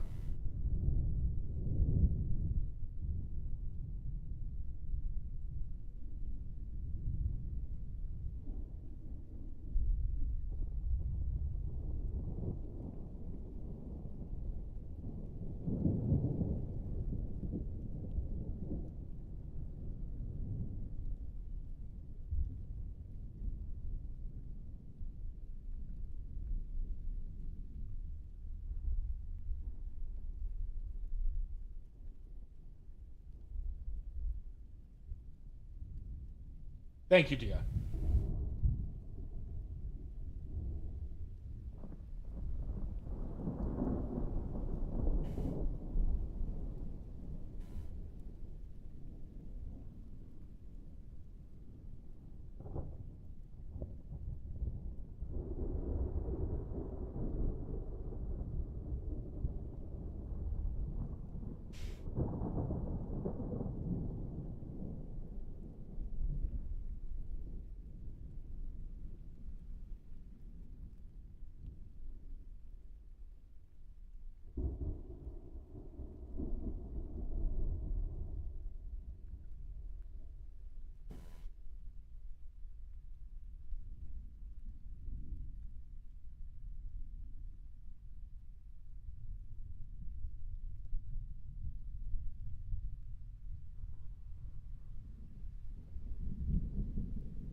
They hung up? All right, just keep on going, Dia. It will take persistence.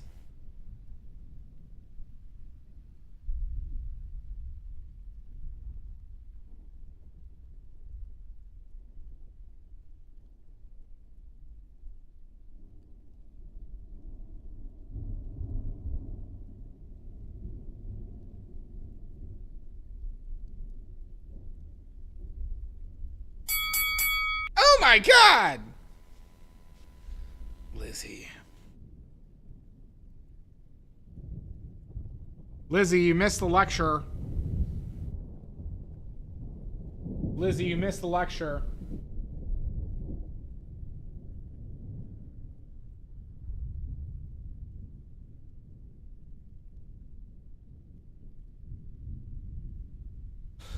I'm doing well. How are you?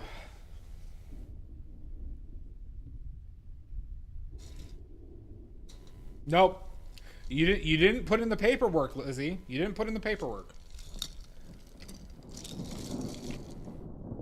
It's unexcused. It's unexcused.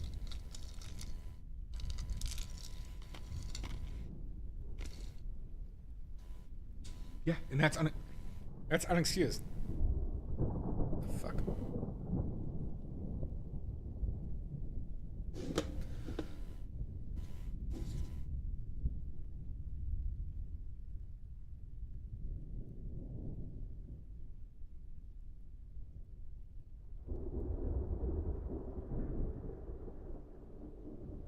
All right, fine.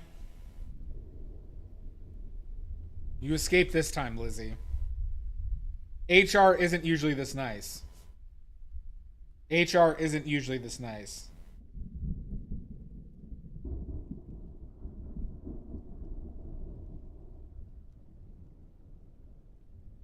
Are you?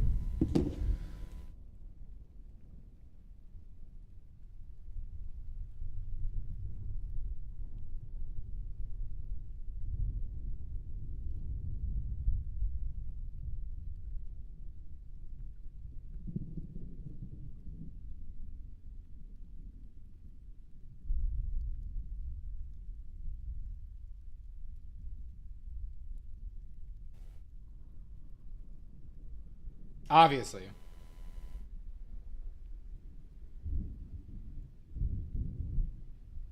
I don't know if HR will. Pickles, what is HR's stance on this? I'd expect them to deny this. Oh, god damn it.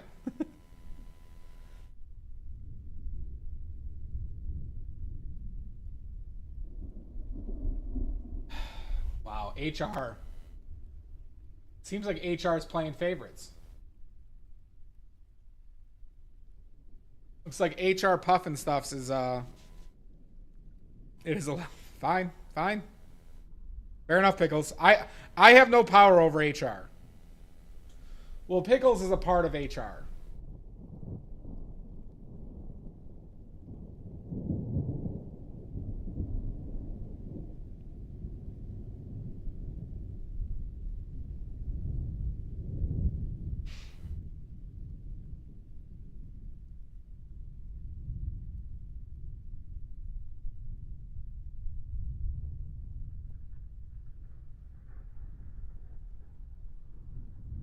Who's Amelia?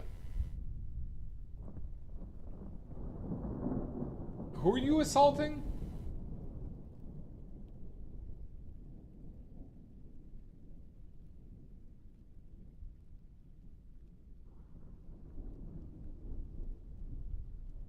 Oh, your cat.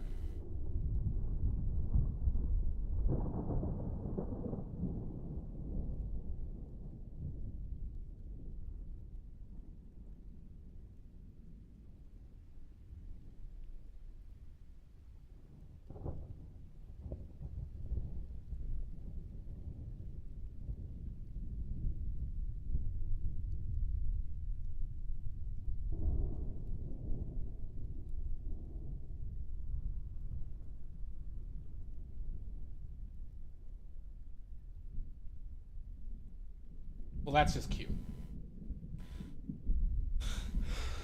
I can go anywhere.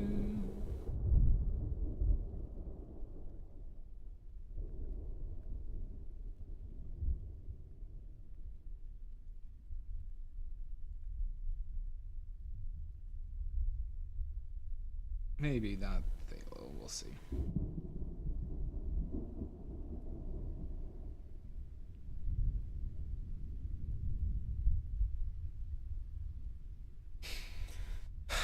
I think it needs more orange.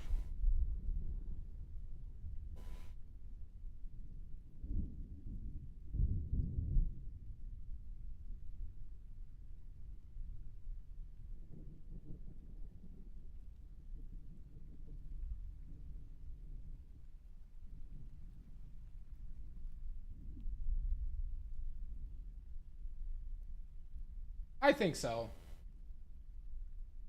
Maddie, did you learn a lot?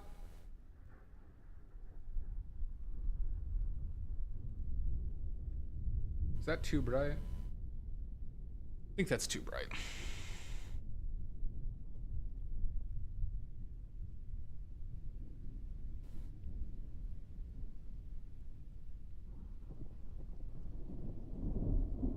Willow Sunfire, I think NeuroSpicy learned a lot. Willow, you're new here, right? Like, you wait, didn't you follow today, Willow?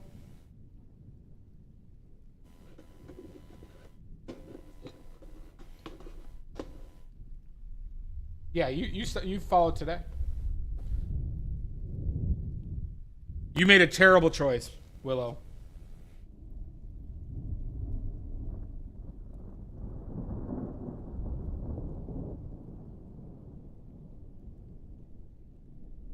Terrible choice. Okay, gotcha.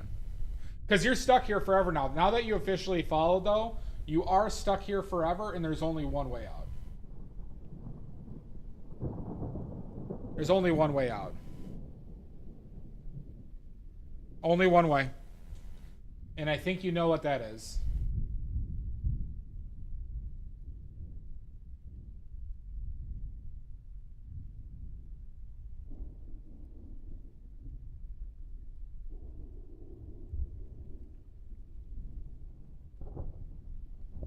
Nope, not prison. There's only one way.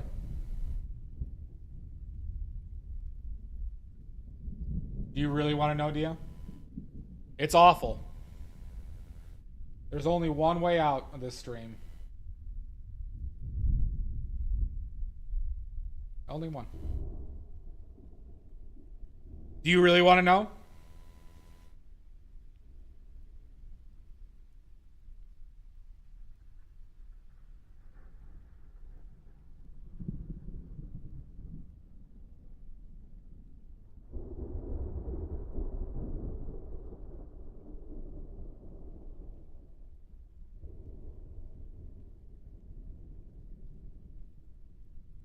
Yeah. Then I won't tell you. But boy, I wouldn't wish it on my worst enemy. I wouldn't wish it on Greenbag.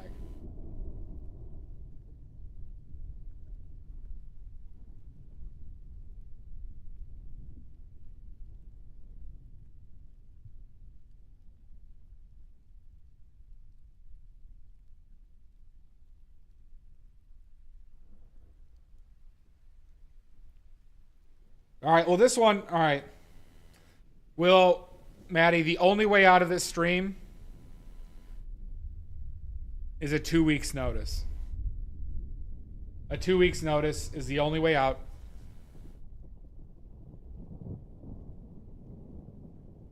That's the only way.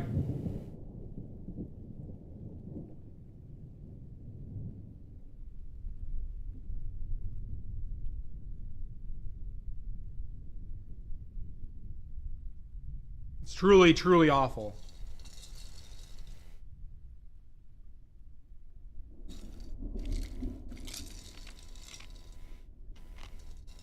All right. Well, I'm saying is you're stuck here. You are stuck here.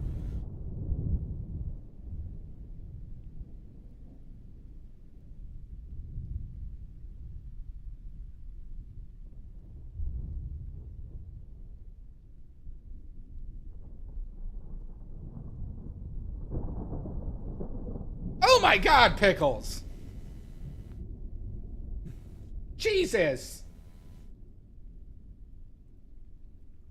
That's devious.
I can go anywhere.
The exact good deal. Dia understands.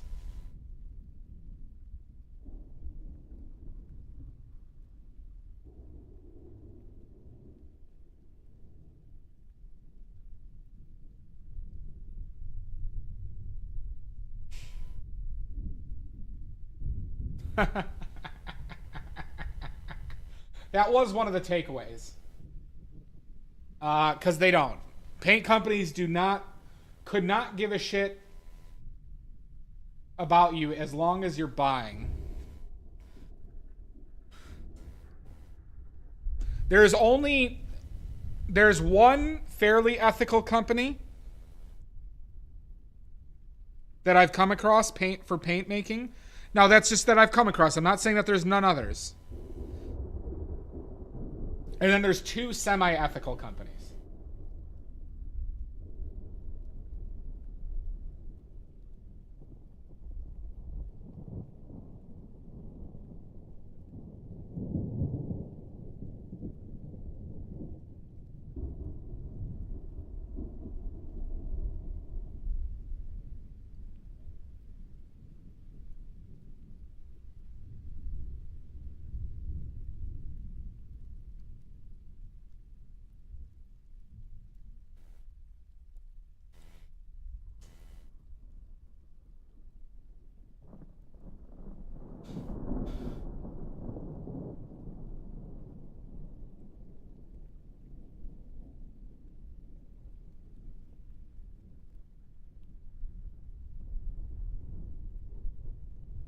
If you want to know the most ethical companies, I will tell you.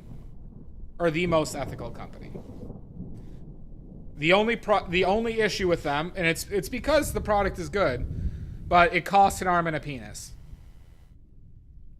So the most ethical paint company I've come across is Rublev. The two semi-ethical companies are Gamblin and Williamsburg, which is owned by Golden Paints.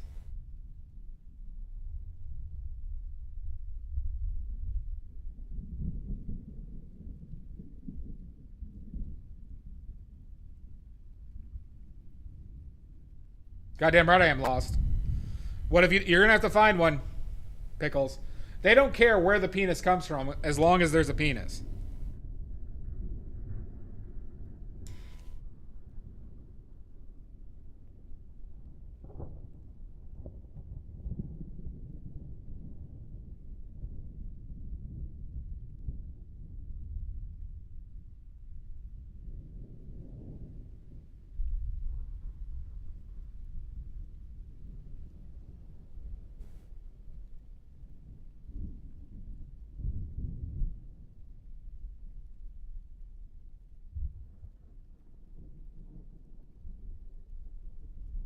Welcome back, Dia.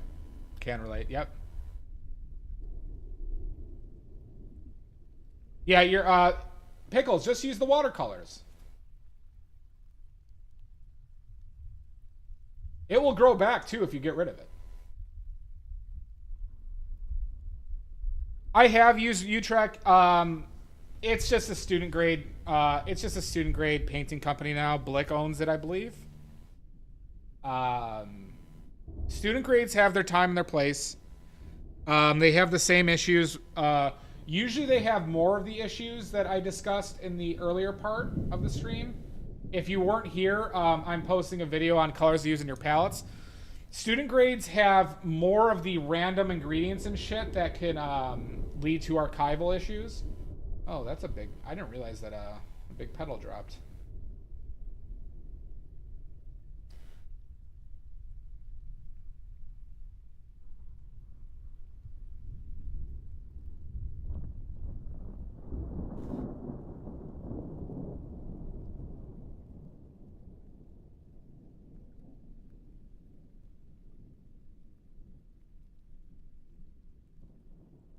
So, like, there are fine student grade paints for what you're doing, but you're gonna run into a lot of inconsistencies, even more so than the higher end brands. But even then, even higher end, not brands, I should say, like artist grade or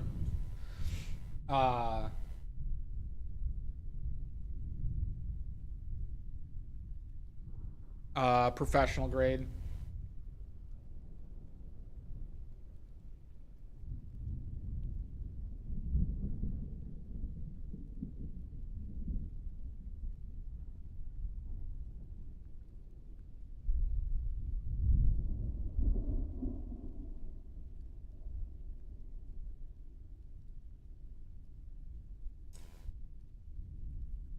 Yeah, you just lob it off, Maddie, and then use it to buy paint from the companies that it costs an arm and a penis.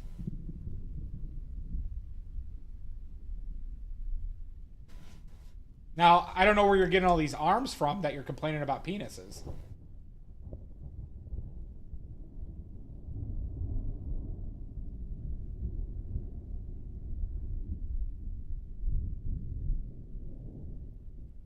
Keep it in oil. Good.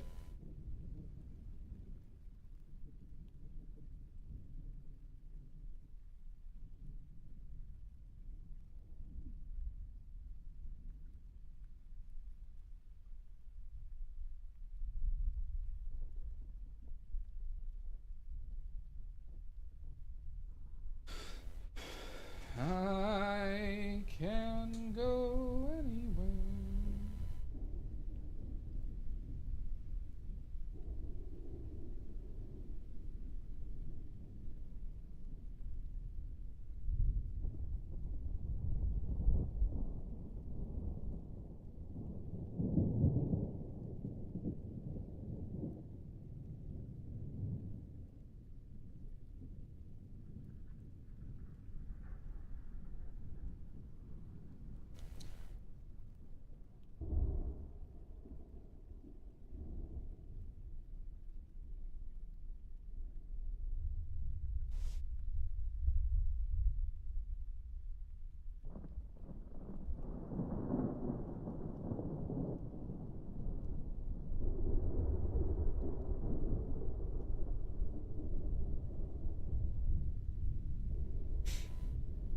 It's in a book. Take a look. The Reading Rainbow. I can go anywhere.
Ads are starting in 2 minutes.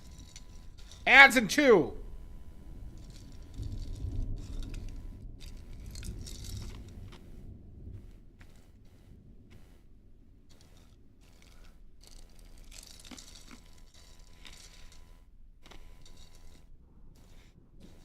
Man, I love Vietnamese coffee. It's the best.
In a book, just take a look. Reading Rainbow.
Shooby-doo-bop-bop-bop.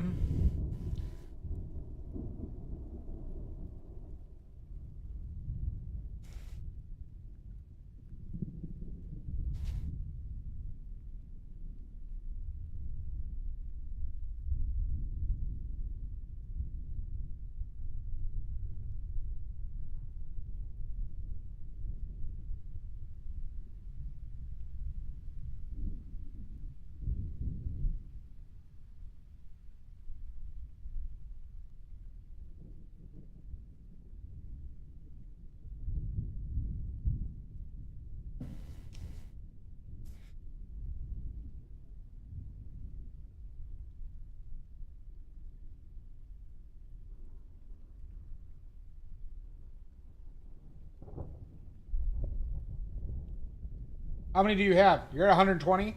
Not bad. Hi, Amy. You did miss the lecture.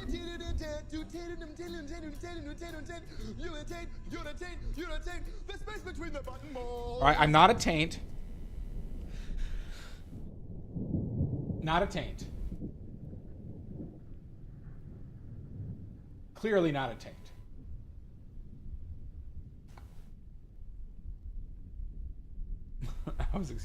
Oh, were you? You're lucky I trust you.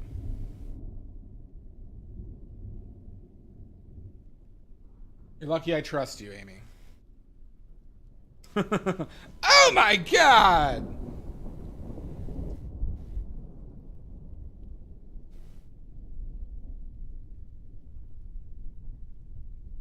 Boo this man! Don't you boo me.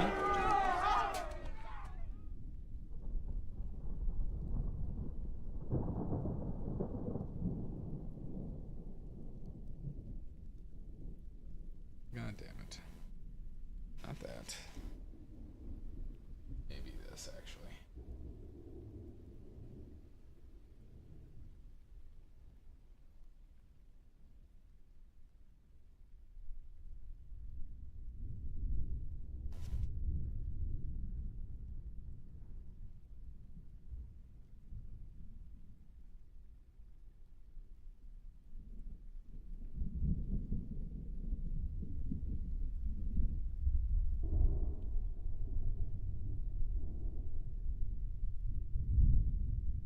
Ooh, some pork steaks? Ugh, I ate too much pork. John, who said the famous line, ugh, I ate too much pork? I'll give you several oily points if you get it right. It's one of Mud's favorite quotes.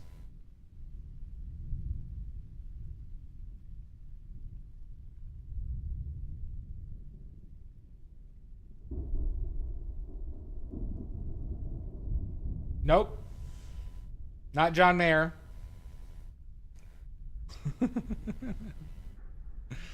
Nope, Dia, I asked who said the famous line. My line isn't famous.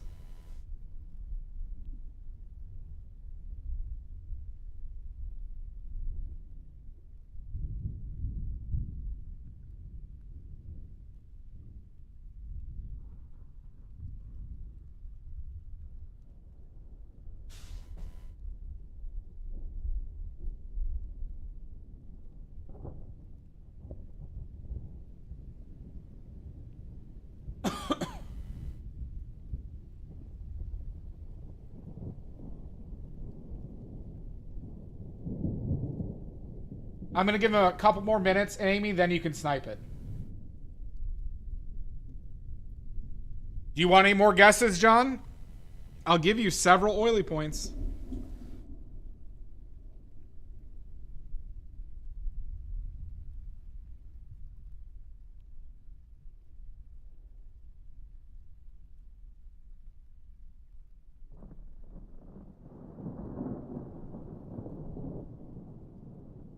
All right, Amy. You may answer.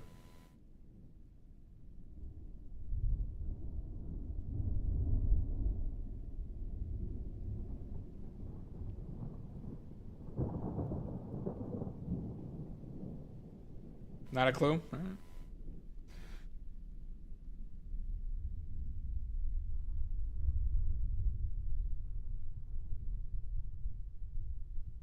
Hulk Hogan. In the infamous Hulk Hogan sex tape, after he's done banging, he rubs his stomach and says, "I ate too much pork."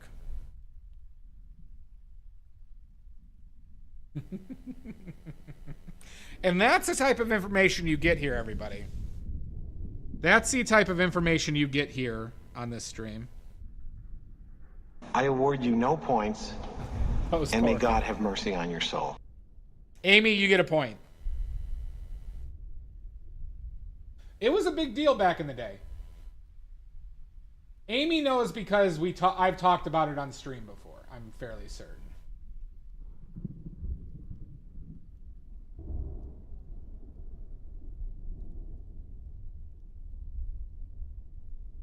What the fuck is that? Sex tape.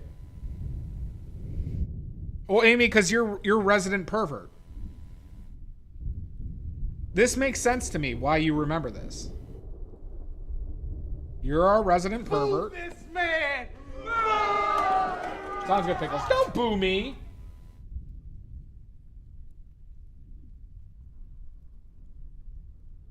This is information you need to know.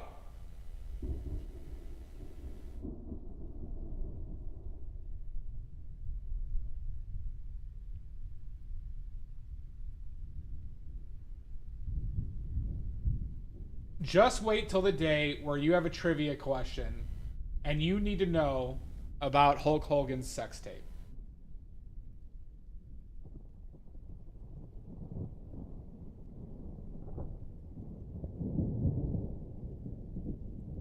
Thank you.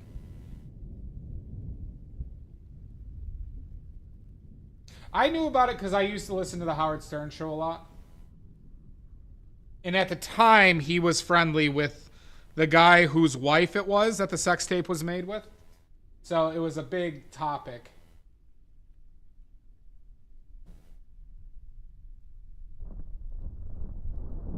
On the Howard Stern show.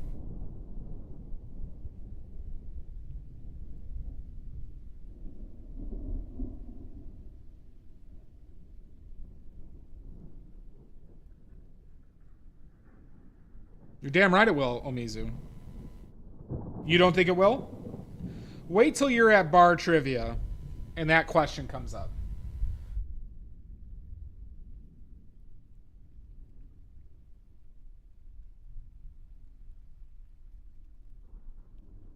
Just wait.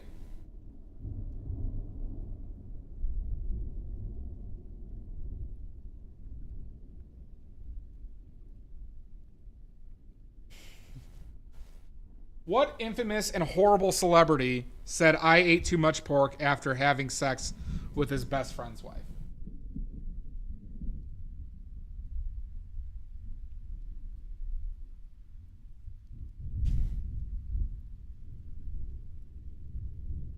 Interesting, John. Yeah, no, that's... You need to know that to become a lawyer. That is true.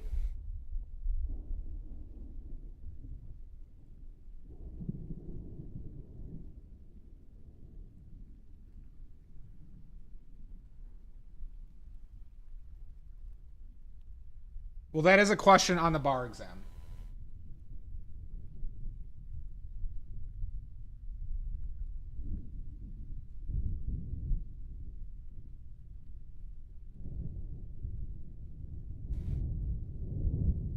All right. You'll rue this day, Omizu.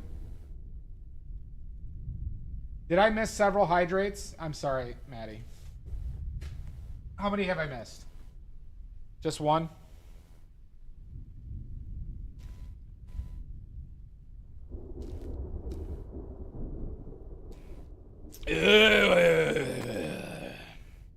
I'll do two. I'll do two. Yeah! It's so much worse the second time.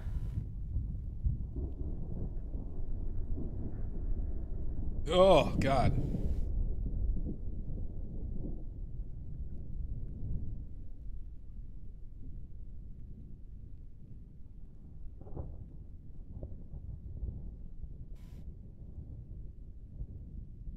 No, I don't. I don't intentionally, Maddie. I don't intentionally. Why would I ignore it?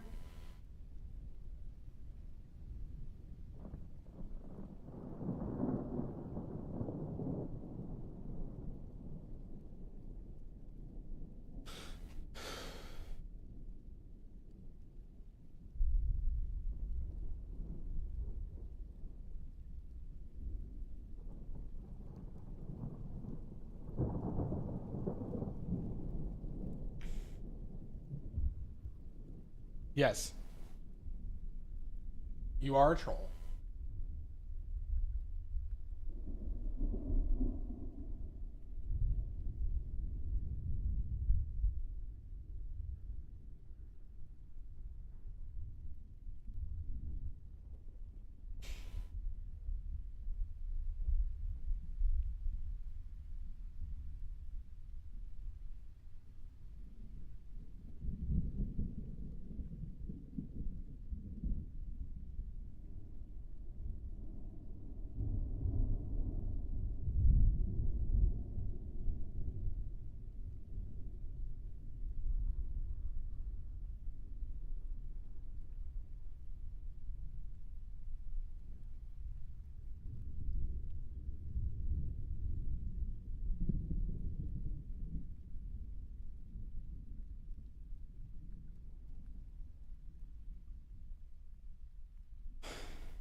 It can.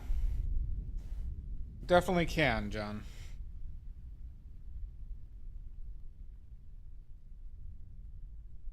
I need to be darker than that.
My brother's promised that I might be getting a little cash for some supplies.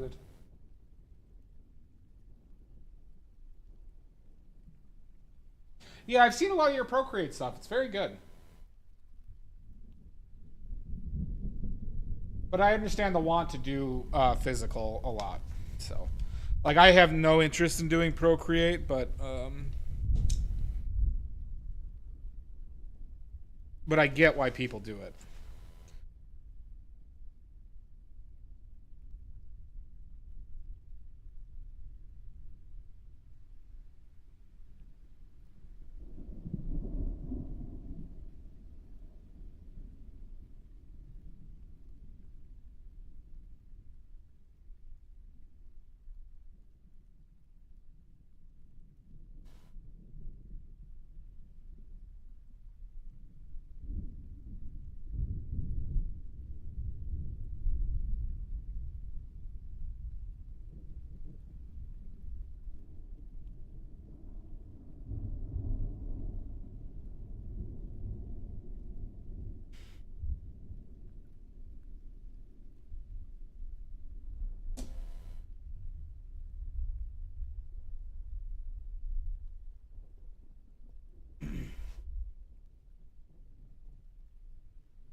Does it look like... Don't you dare. Don't you dare, Omizu.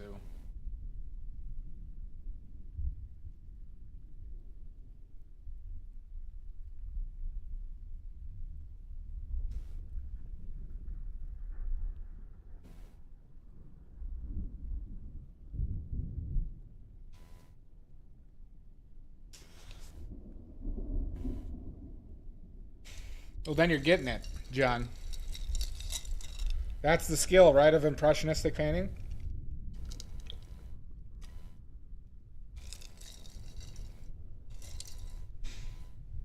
It's about how few brushstrokes can you do it to make it look real.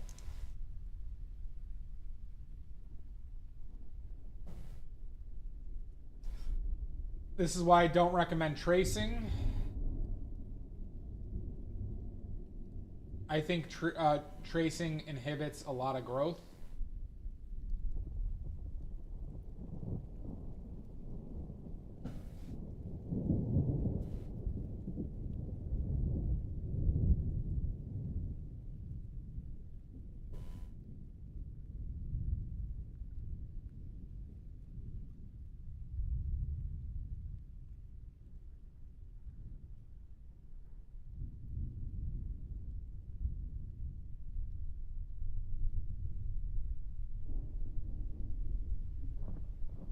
Yep.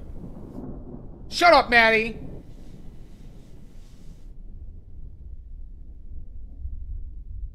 Never.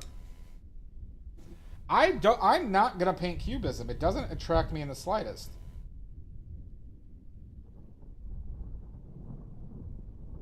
I don't know why y'all want it so badly. You could be fine, and you could still learn plenty of good things while tracing. I think tracing, though, inhibits quite a bit of personal growth.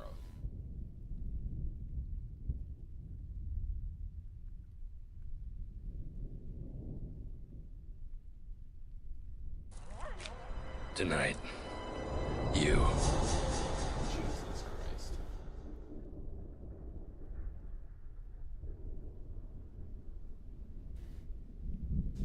I will not shut up, Maddie.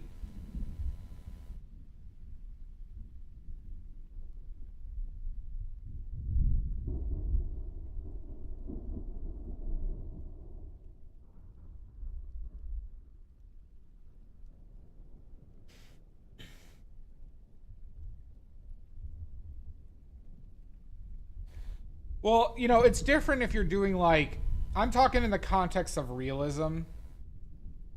Maddie, or John. Is it romantic? So, like,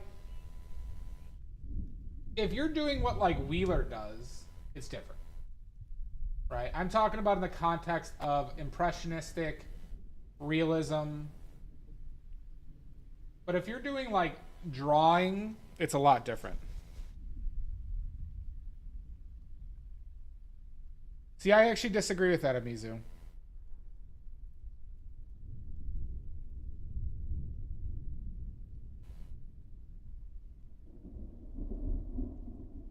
Like, couldn't you argue in the same context that just painting on its own or art teaches you patience? Like, I guess I'm saying is if you're doing it for patience, isn't there better options?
There is only tracing. See, now I'm not sure if you've been leading me on a wild goose chase. But ultimately, the perspective comes from that I think to constantly improve, you need to approach things through a perspective of learning and doing things that actively improve your skills.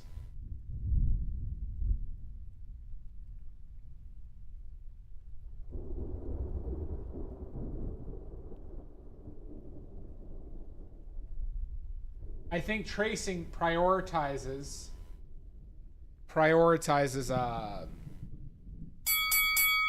oh my god, prioritizes painting for just the result.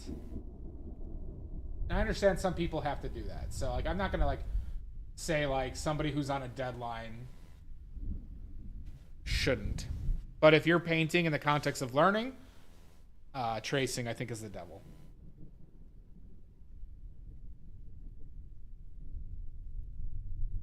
That's pretty cool, John. He can try. That fucker can try.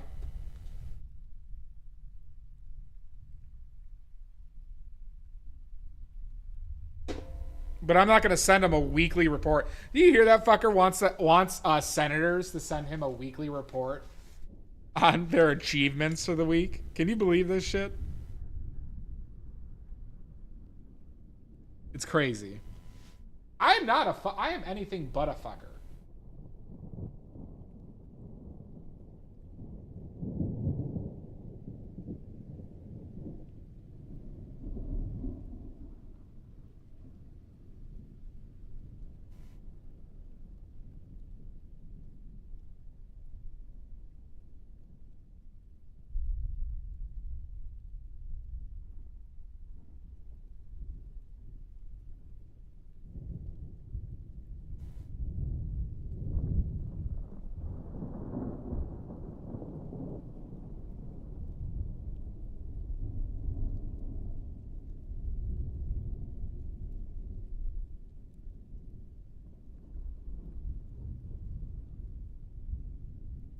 Butt fucker? Butt fuckers! Get your butt fuckers here! Hi, Kennedy. Butterfucker.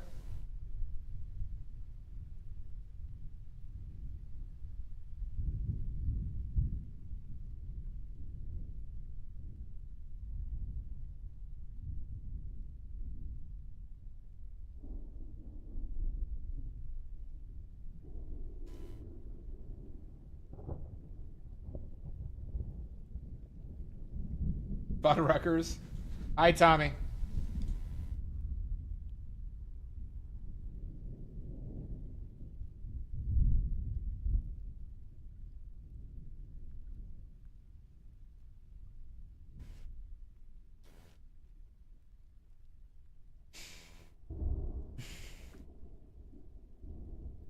Was Fuddruckers a regional thing? Or was that a national thing?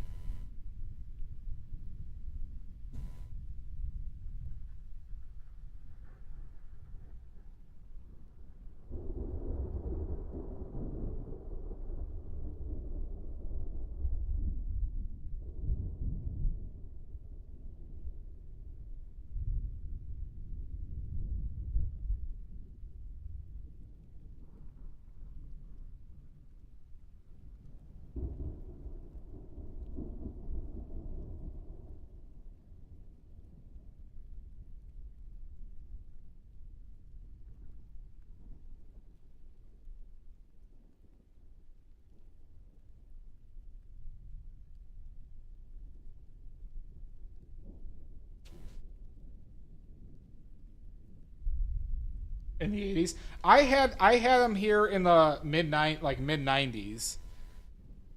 In, you know, Chicagoland area.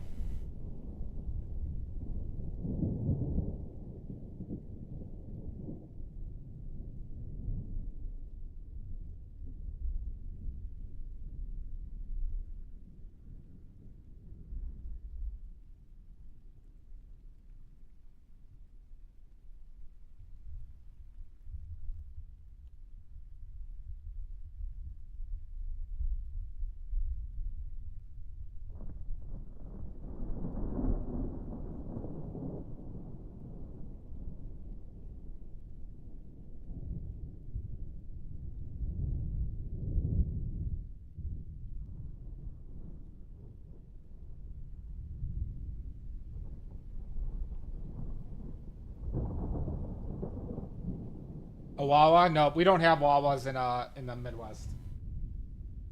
But that isn't that a Philadelphia thing?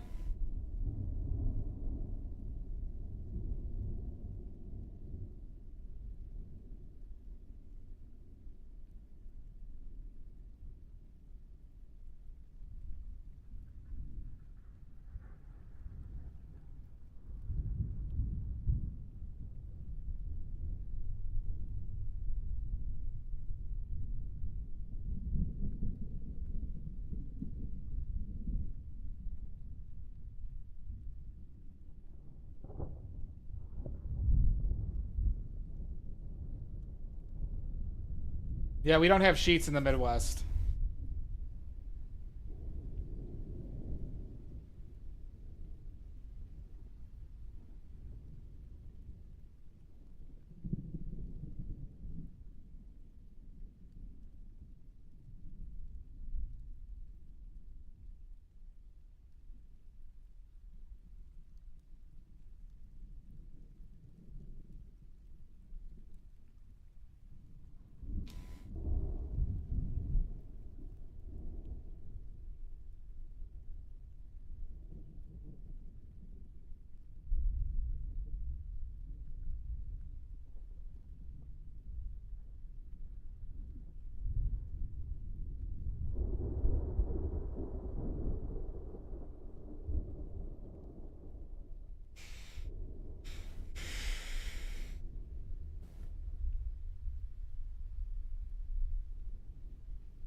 Interesting. Do I have any plans for Tuesday? What's Tuesday?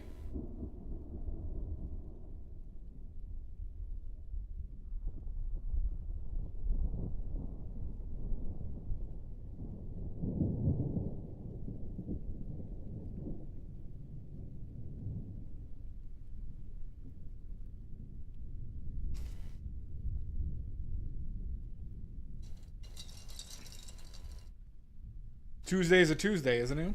Am I unwell?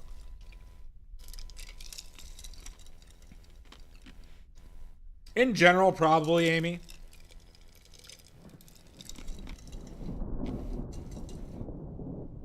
Maybe I'll have a Coca-Cola.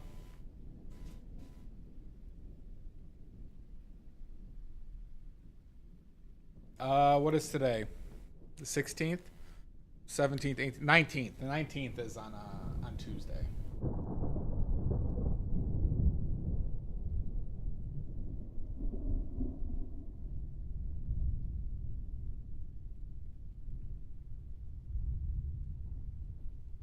I don't know what the night. It's the normal day. Tuesday is the 19th.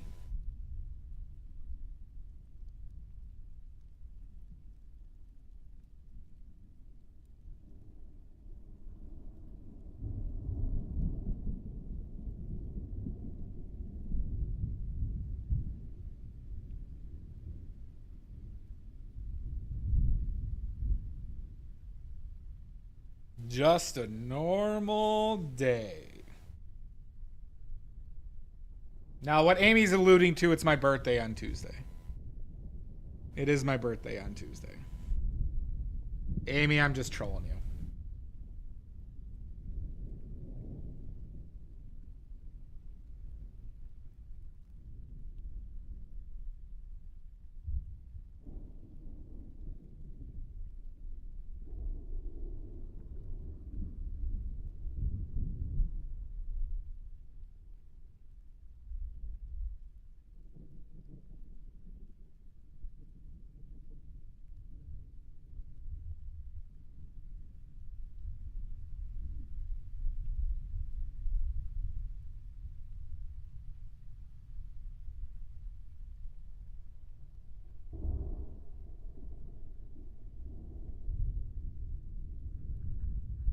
Is it an international? I didn't know this.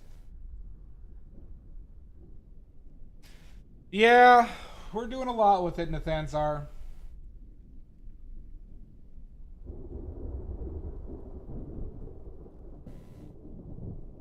I decided instead of just doing a plain background, I was gonna do this one, and now's the time I pay for my sins.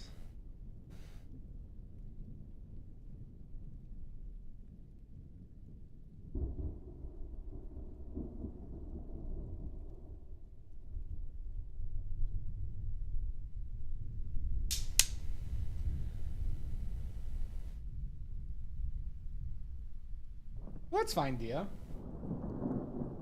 We all get older. Now, we don't necessarily have to be happy with it, but, you know.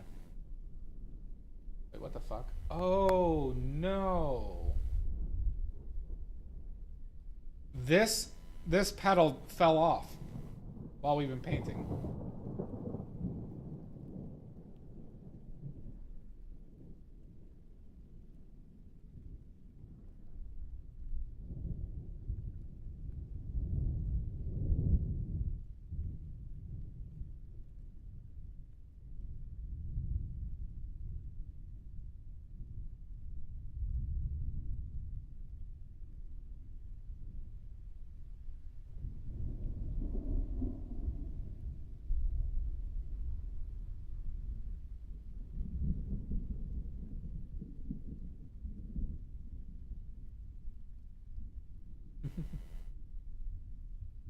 I'm just saying, unfortunately, we all get older.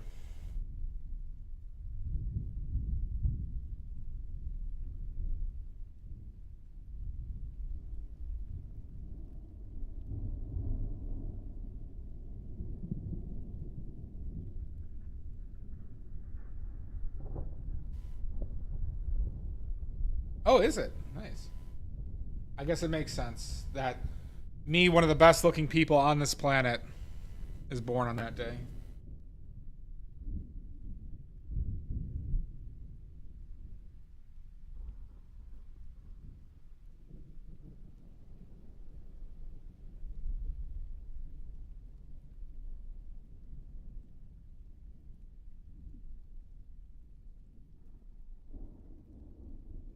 Yeah, that does make sense.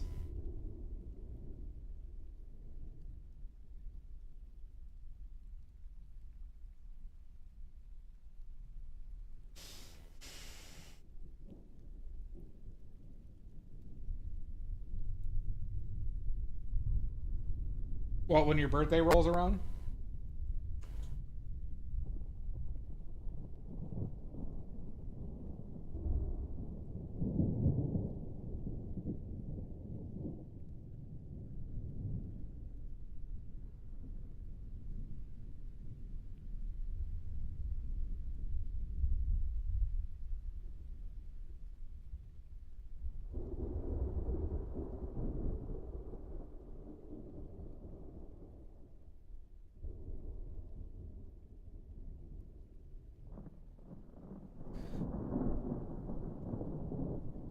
I mean, I cook.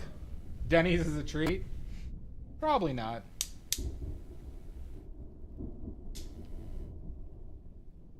Never IHOP. Thank you, Dia.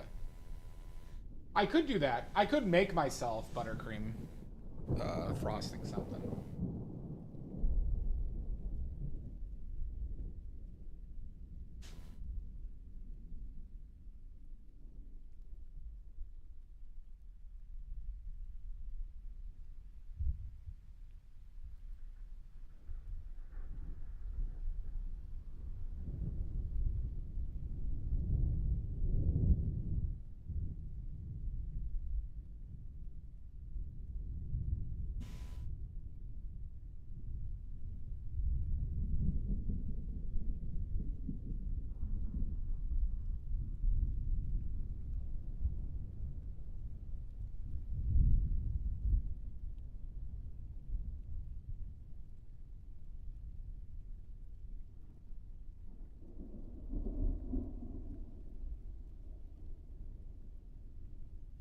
I'll take recommendations on what I should do with my birthday. I might stream during it, but it won't be in the title.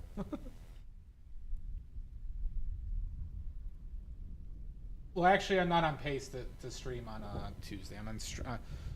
I think I was gonna stream on Monday. Sounds good, Dia.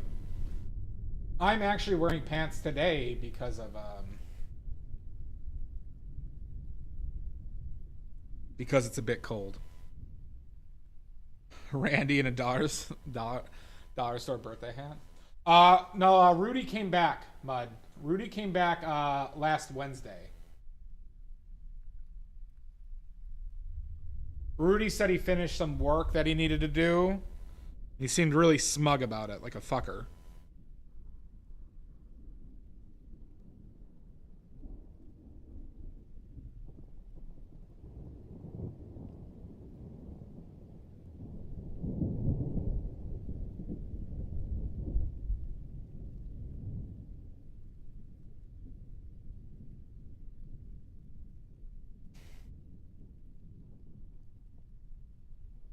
No, Randy just left and then Rudy came back. It was weird. Tissue paper crown. Or I could do a newspaper crown.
Streamers and confetti.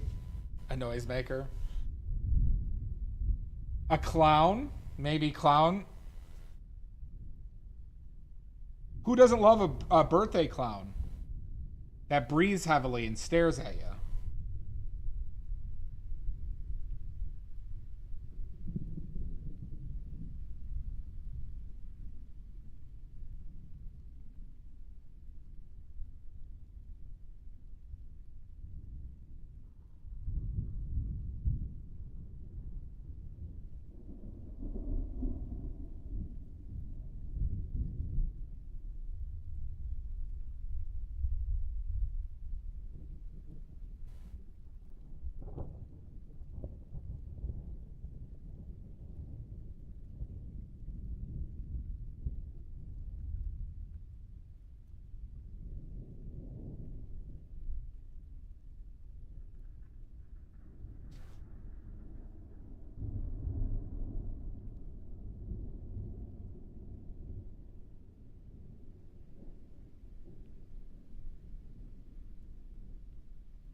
Let Rudy eat cake.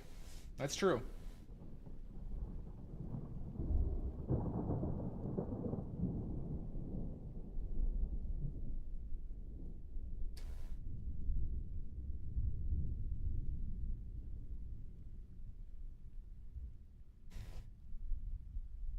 Resident pervert Amy strikes again.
Really?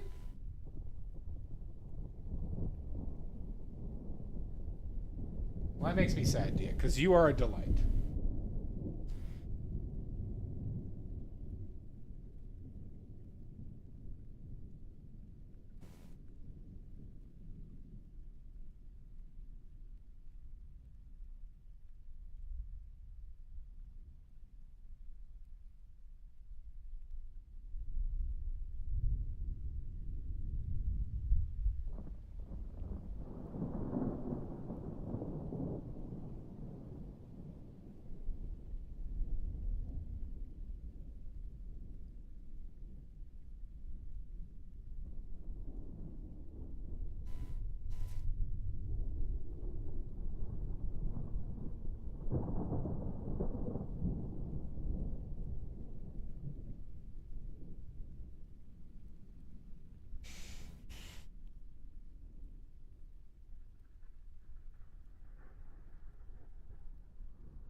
No, I'm not.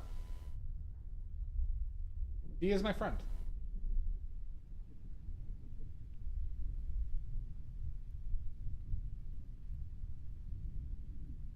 I can say nice things to people.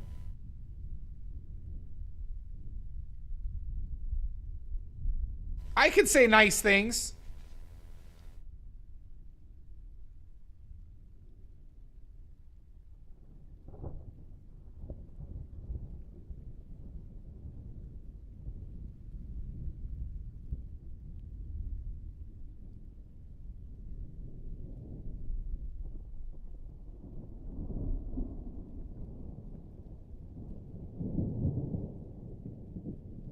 Can.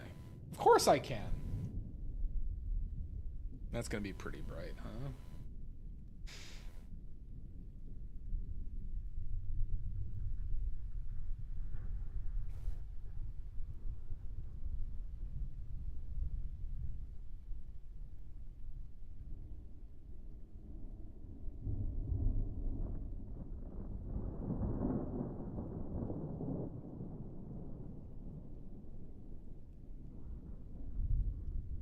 Yeah, I do gotta poop cry in about 5.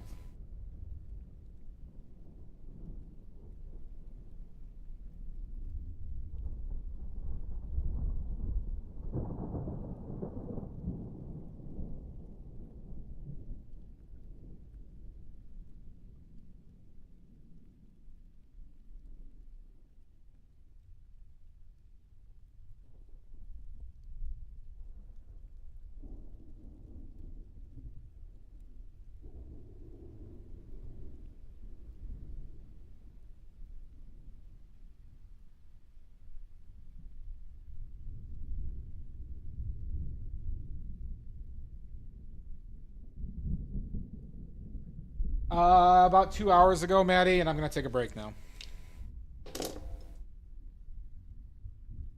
No, this is I didn't take a break on last ad break, so it's approaching 2.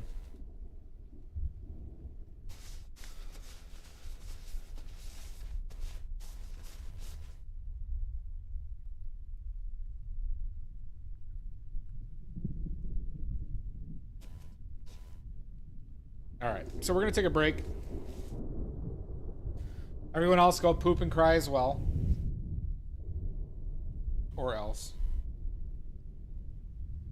And we're gonna come back and we're gonna basically finish. We don't have much longer. So, with that, let's all go poop simultaneously. And we'll see you back here after the ads finish. All right? Bye-bye. Oh, bye-bye. You don't want to know, Maddie, you can't handle it. You can't. You clearly can't. See you in 5.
Cello.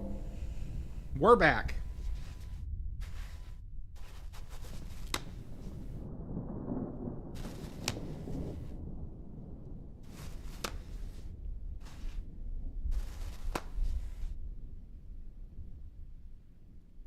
We're back, baby. And now we're pissed.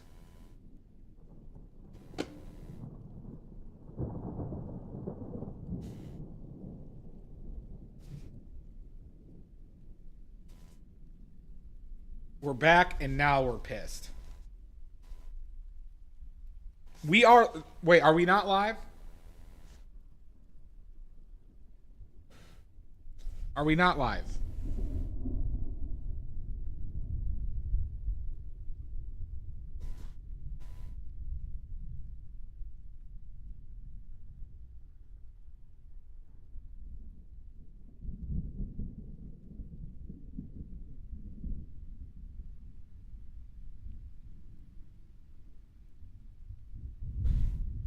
We are live. Okay, all right.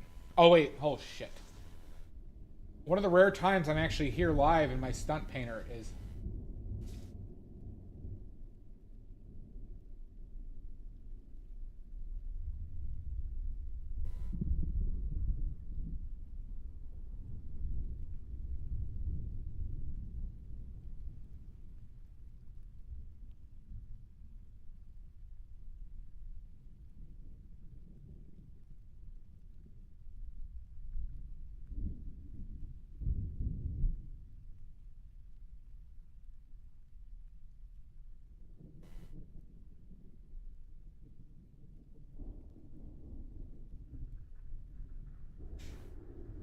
They usually are. Today's was a special one just because, Maddie, you demanded me do that lecture. So I'm like, all right, for Maddie, I'll do this. So this is me right now. This is not the stunt painter.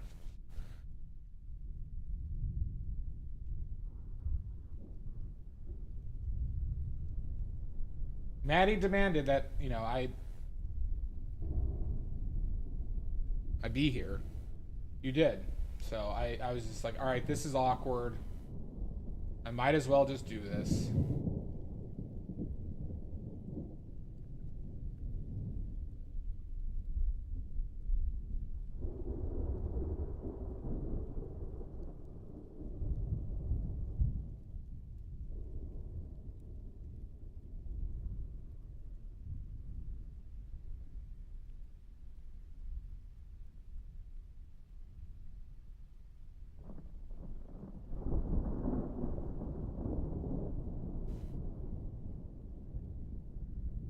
Oh shit, 2 petals fell off. Oh my god.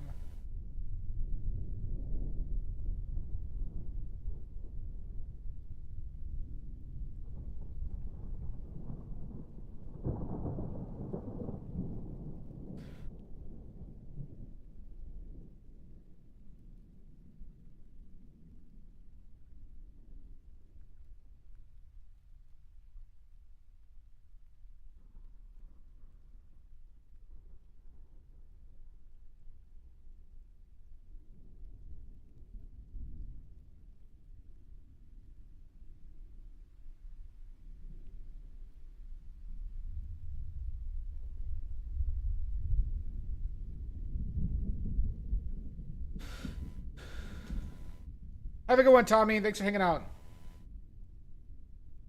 How dare you, Jan? We don't use that name here.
But we got huge news, everybody.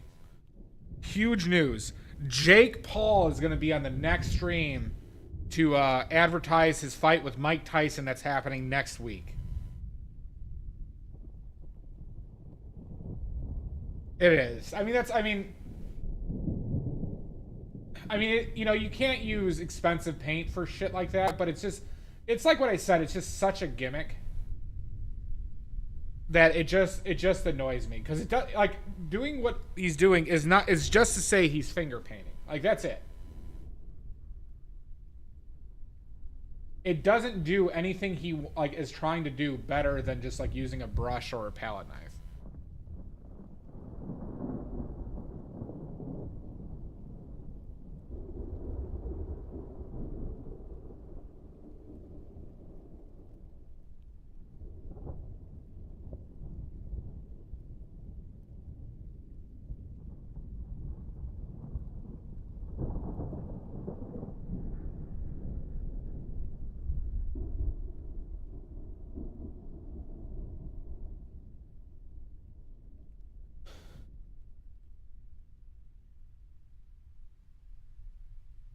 I thought it was finger blast.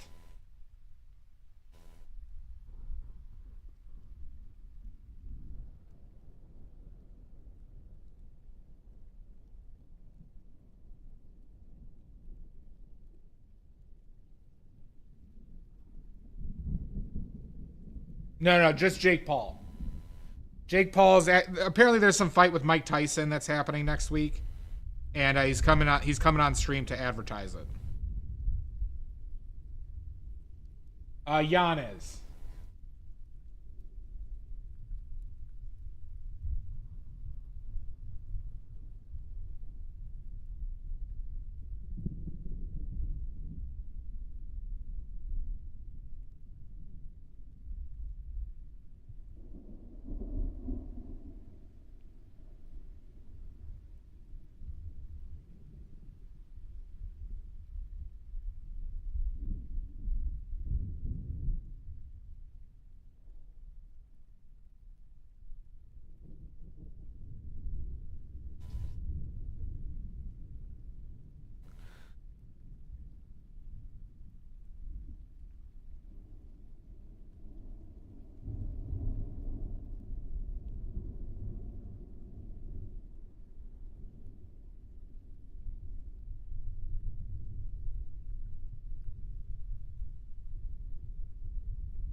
Yeah, I'm with you on that.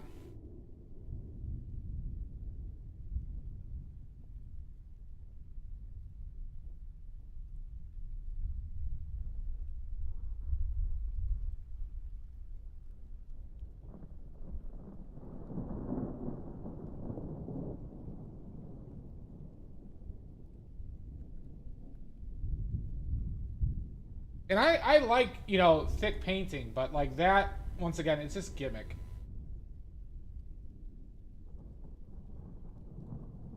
It just makes me a little sad.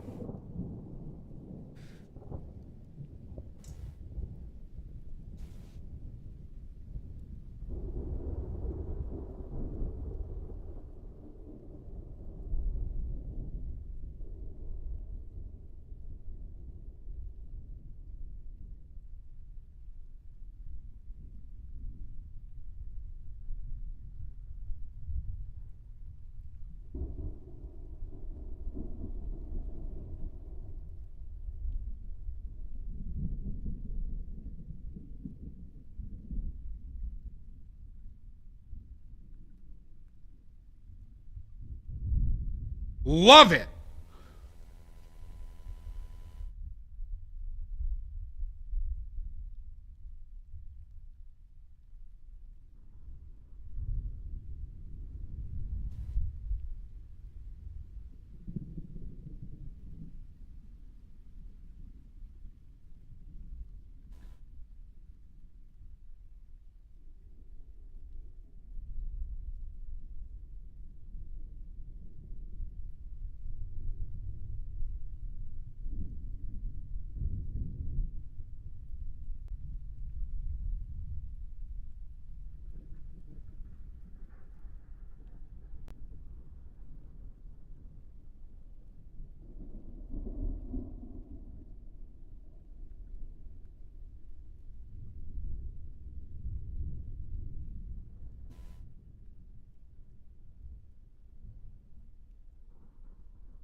Does it?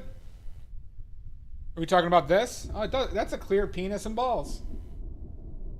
It even has the head on it. Huh. Look at that. Dick and balls on the palette. Jan noticed first.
Fuck. Why'd I have to grab that?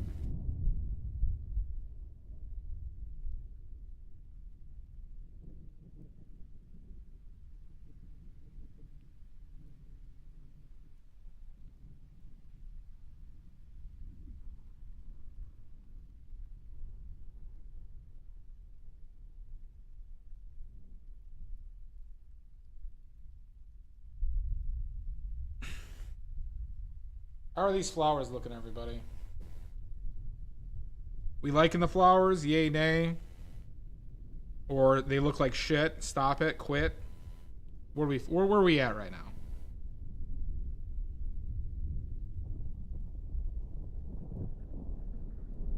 Oh, I got rid of the penis.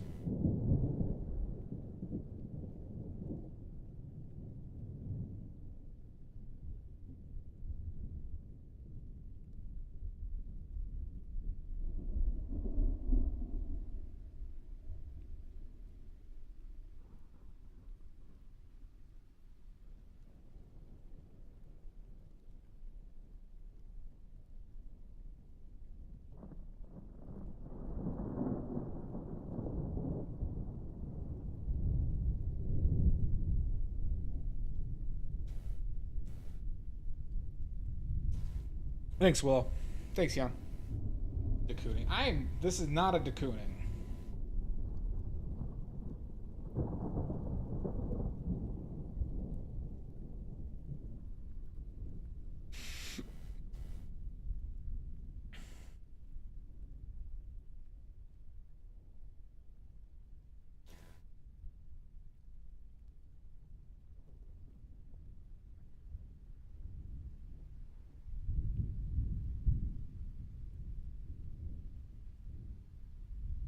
Pollock.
Try and make some shit a little sharper.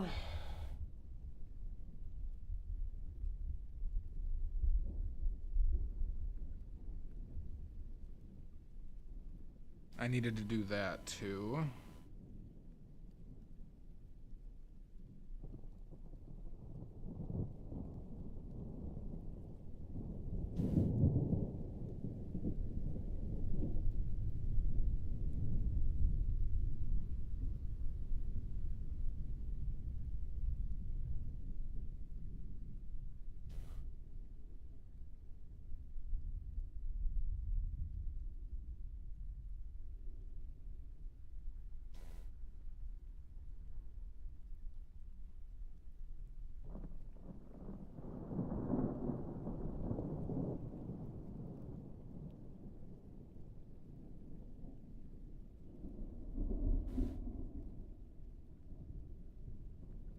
Well, now you know, Moonfire.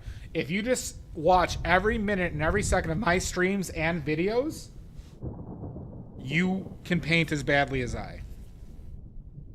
It only takes that little amount of effort. Let me bright. Only that little amount. Good. But also, if you have any questions, please don't hesitate to ask.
And Willow, if you have interest in oil painting, just know I only started painting 3 years ago. I only started painting 3 years ago.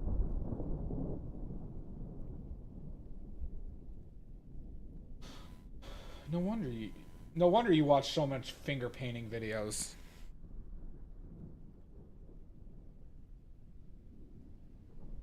Yep, I started in October 2021.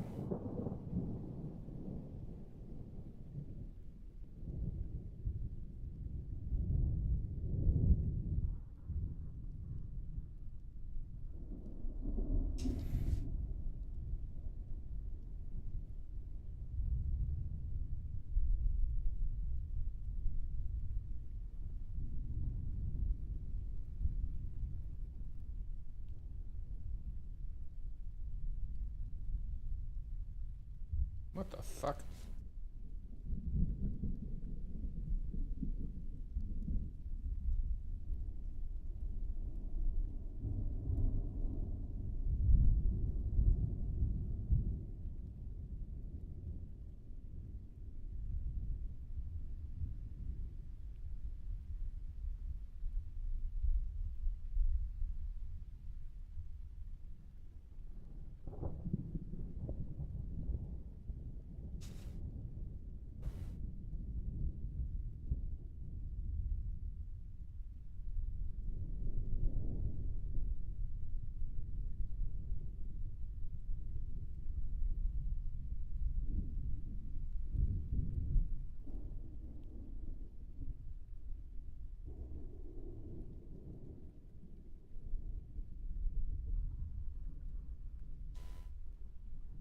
Hey now.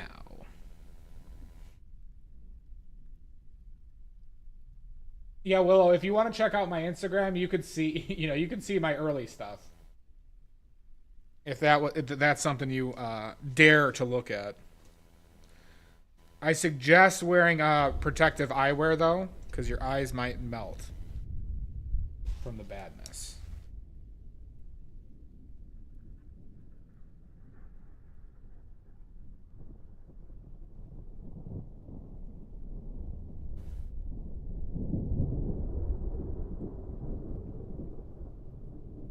Not true. I haven't stopped. You think I've stopped eating deep dish? How dare you?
Oh, does she?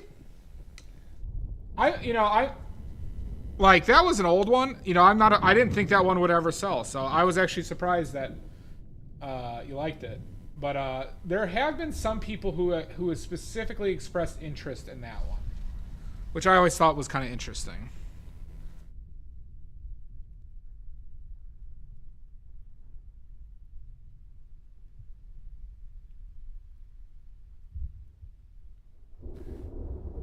And the Rudy tinfoil. So you're saying is I should paint more Rudy paintings to get you to buy more. I bought a bunch of wigs.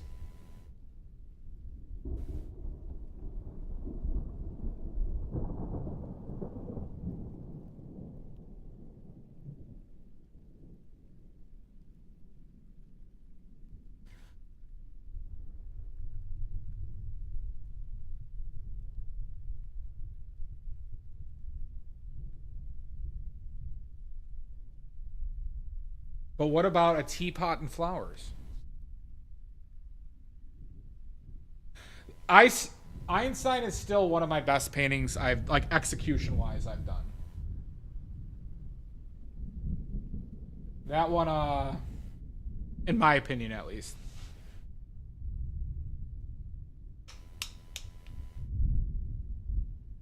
What, the, Etsy and stuff like that? The Cafe Outdoors. That one's good.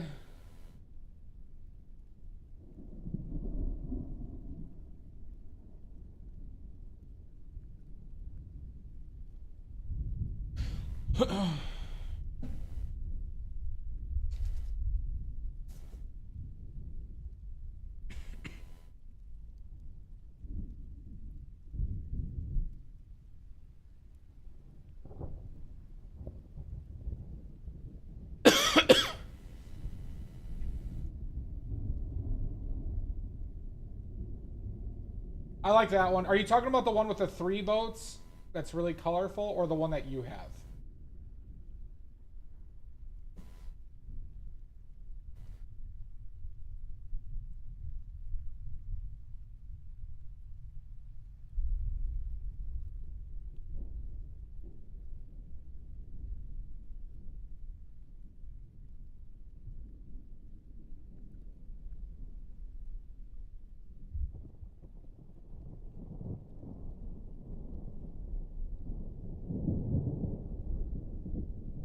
You have, yeah, you have that one. There's the one with the 3 boats, Jan.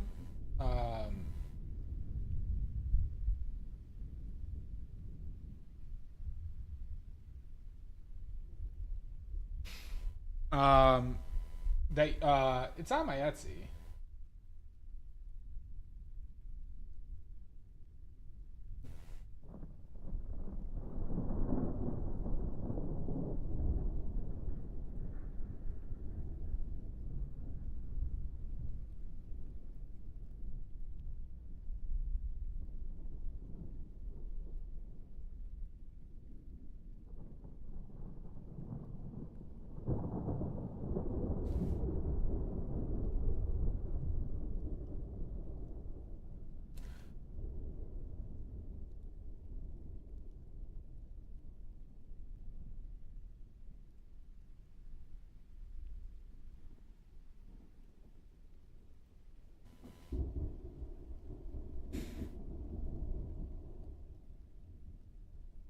Do you know the one I'm talking about, Jan?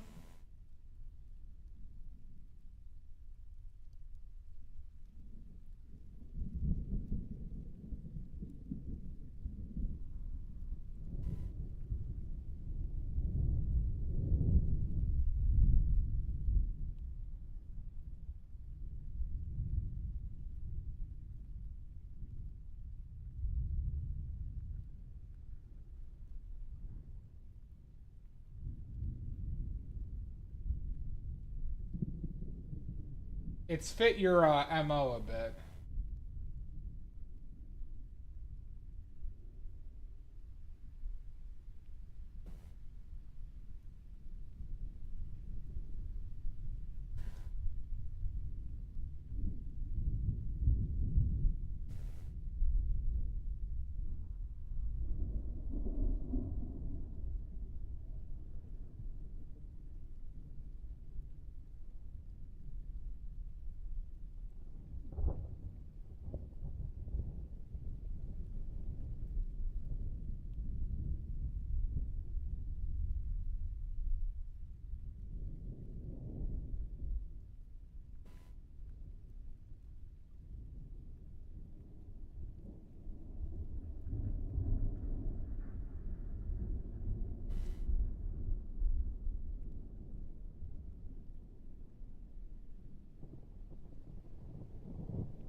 Oh yeah, I didn't know you liked that one.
I got tons I don't like. A lot of the lower price ones are either because I really dislike them.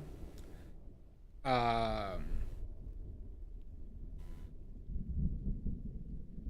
me tell you which one I hate the most. Let's see. We're playing a new game. Which painting does Badly hate the most of his?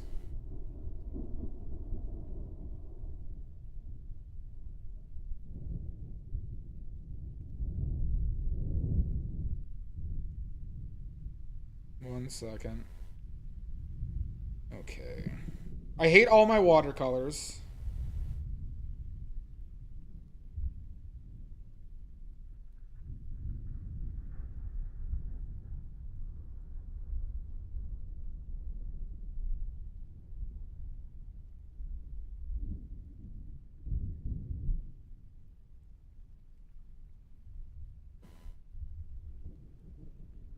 Thank you. Yeah, I do agree with that largely. That they look better in person when you can see kind of the brushwork and stuff like that.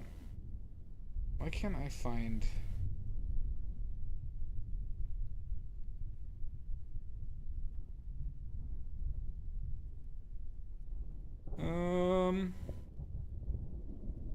This palette knife one, I'm not a huge fan of. That one I'm not a huge fan of.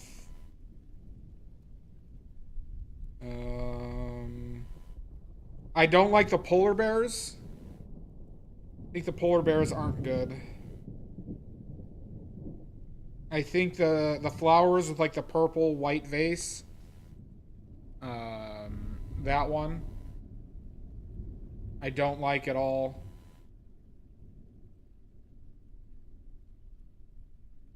I don't like this one.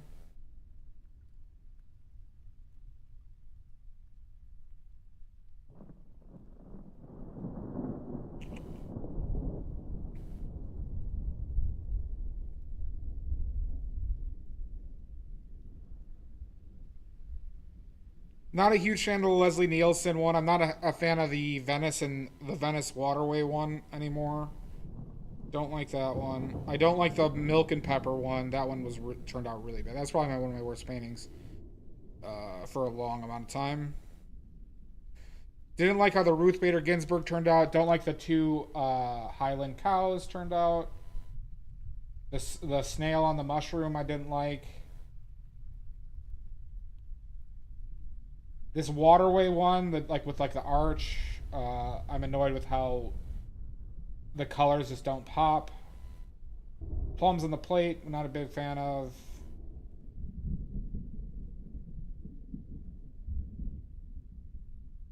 Oh yeah, these berries with honey.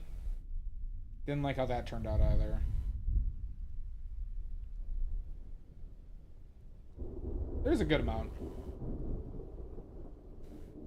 They're on the Instagram. It's either because there's something dimensionally that's bothering me and the colors. If I think the colors are shit, then I generally dislike them. And it's usually because I felt like I was like too cowardly with the colors. You'd have to check the Instagram. They're not all on my Etsy. Yeah.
Son of a bitch!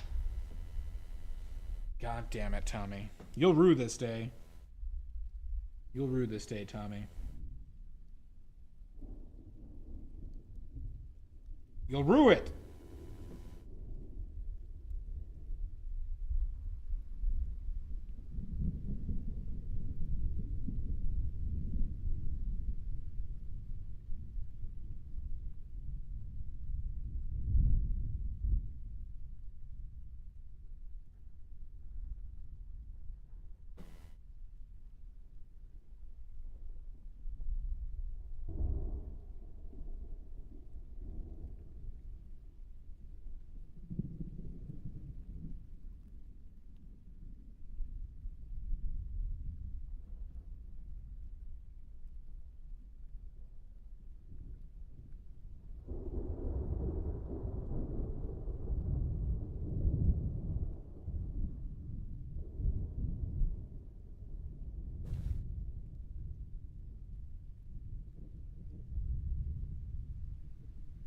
Oh, really?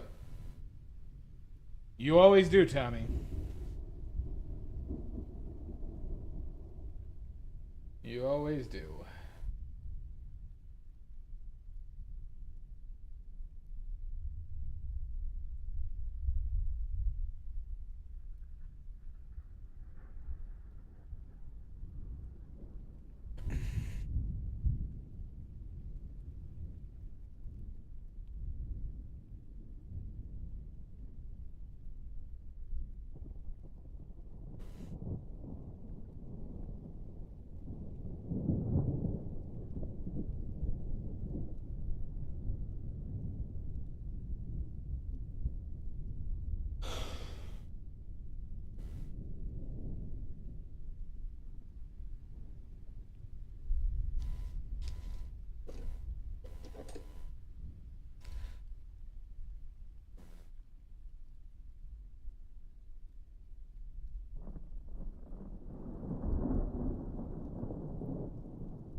Thank you, Dia.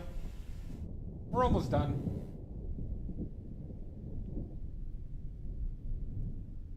We're almost done.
Son of a bitch! Schmuckleberry.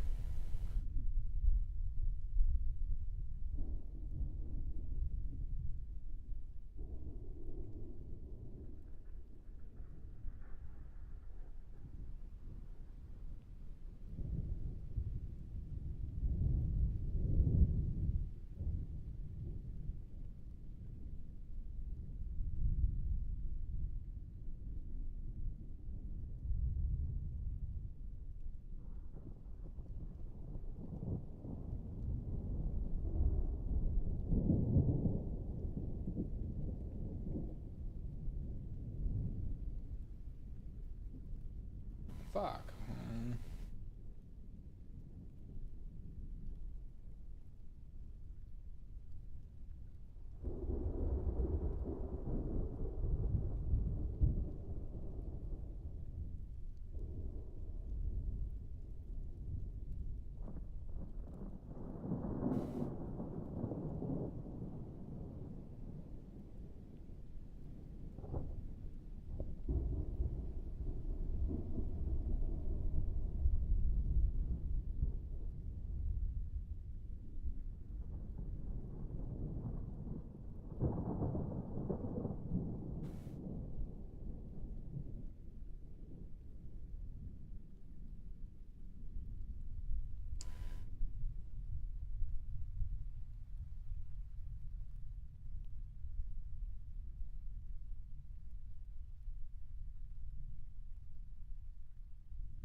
These are some of the areas. This is, I think, one area where my skill is lacking is being confident with like areas, dark areas, and tonal shifts. I always feel like I'm like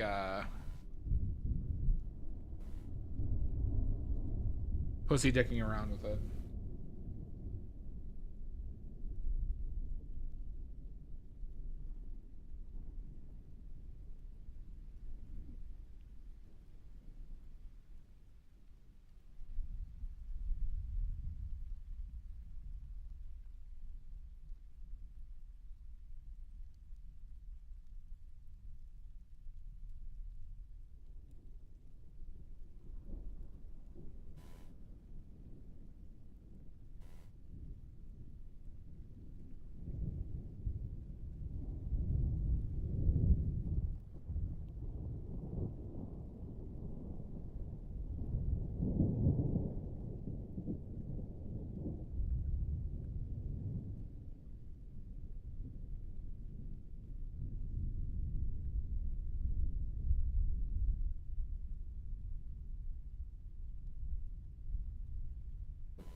All right. Thank you, Dio. I be smoking.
I don't really like these curtains, but we're gonna let them lie.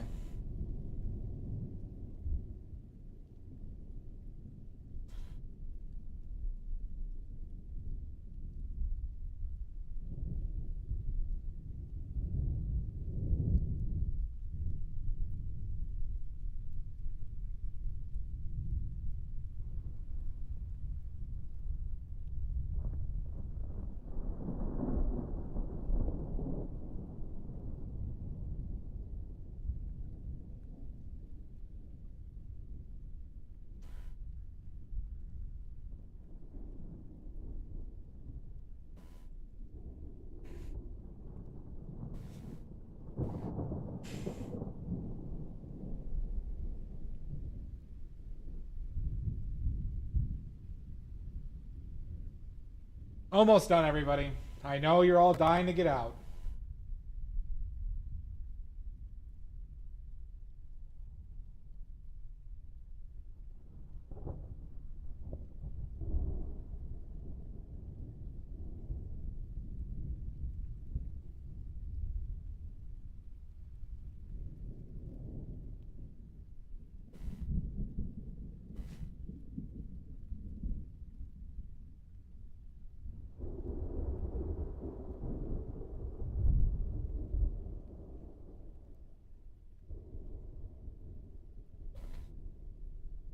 Maybe too vibrant.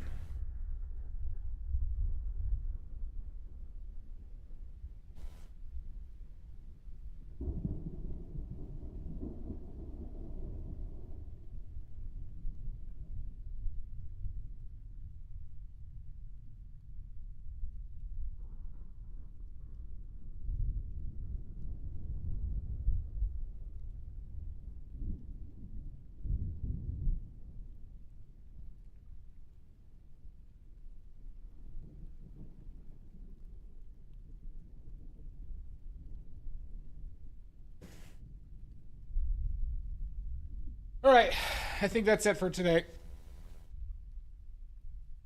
I think we got it into a proper spot. Ta-da! So fast! Is he a magician? No, I'm just a terrible painter, ladies and gentlemen. And non-binary folk. Okay, let's clean up.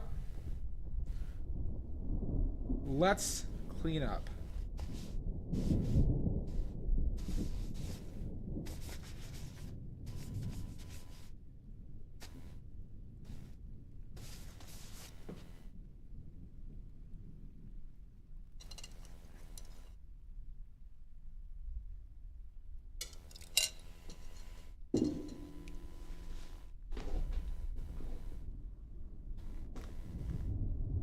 I put out too much paint, but whatever.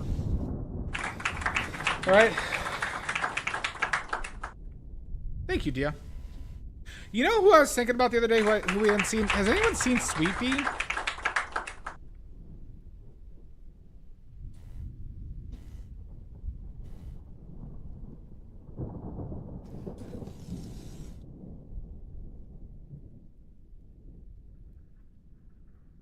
Thank you, Hanser.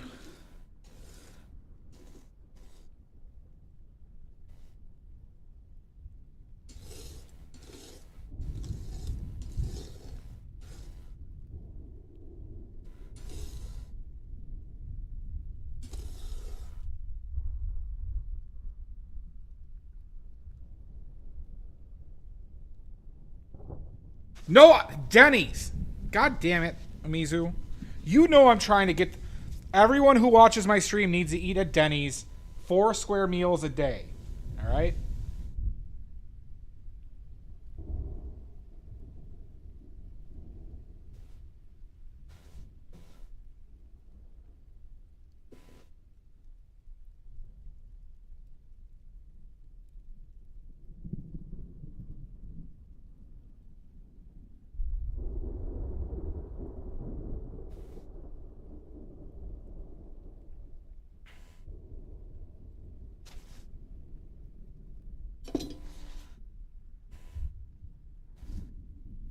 It is, isn't it, Hanser? It's a lot weaker. Kennedy, you're going to have to start going. All right? If I'm going to get that Denny sponsorship, we need to show them that I can drive sales up. Okay?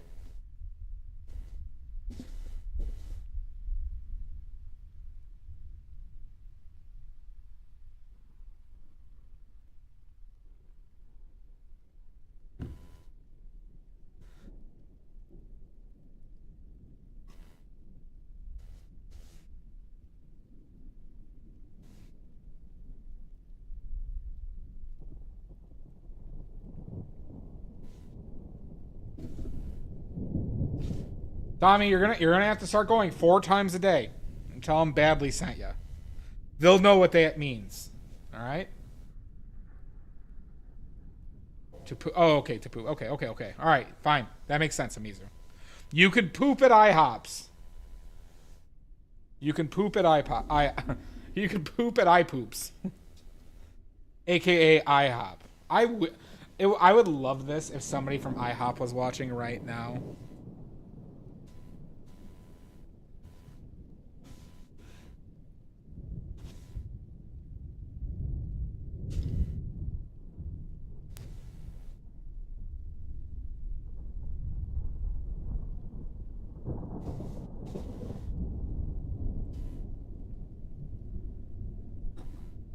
Good, Dia. Thank you so much.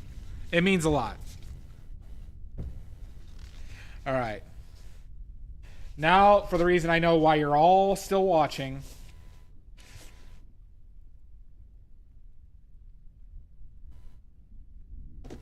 Now, the reason why you're all watching. Time to wipe the D. Time to wipe the D. Quit playing with your dinghy. Quit playing with your dinghy. Never. I will never stop. I can do this. I can do Quit this. Playing with your dinghy. Oh my God. This is just disgusting. Oh God. Ew. Oh my God. Just the worst. It is. It is pickles.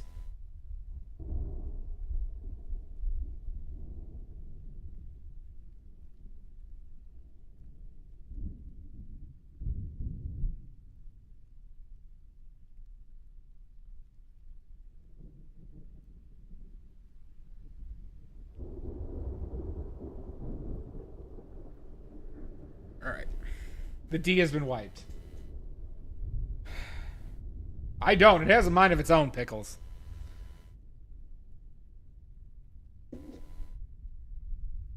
It's got a mind of its own. Alright, let's find somebody to raid, huh?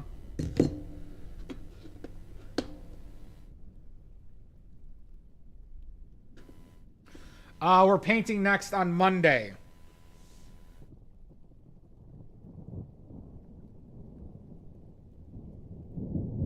Well, I mean, if you want me to get that Denny sponsorship. Thank you, Willow. Thank you for joining us today. I hope you had a good time. For anybody who missed it, I did a about a 1 hour talk on choosing colors for your palette and paints, like what you should consider when picking out the colors you use for a palette. I'm going to edit it down a little bit into a YouTube video. So, you know, that will be released on YouTube soon. The VOD will be up, though, so if you want to rewatch it, just rewatch the VOD. That'll be up there, but I'm just going to re-release it as like a separate thing as well. You're welcome, Will. So, and if you have any questions, feel free to ask. I have a Discord. Join the Discord if you have any questions and ask them there. I'll answer them as soon as I see them.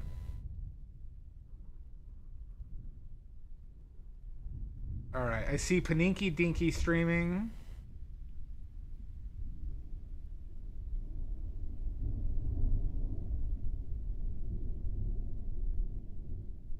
Pinion Paint. I rated them last time, though. Lithia. And a blue Skittle. Let's raid Paninky Dinky. Alright, we're gonna raid Paninky Dinky. Thank you, Omizu. I appreciate it.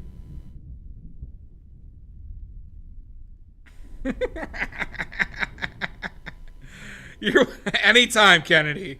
Anytime. You should check out my oily fans. You should check out my oily fans.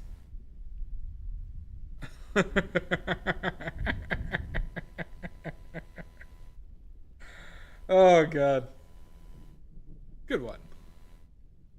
Thank you all for watching. I hope you had a good time. Pickles, you have a wonderful night. Dia, Kennedy, Willow, Omizu, Maddie, Mud, to all. Make sure to steal Paninky's resources. Nini, next painting stream should be Monday. Bye-bye. Nini, Dia.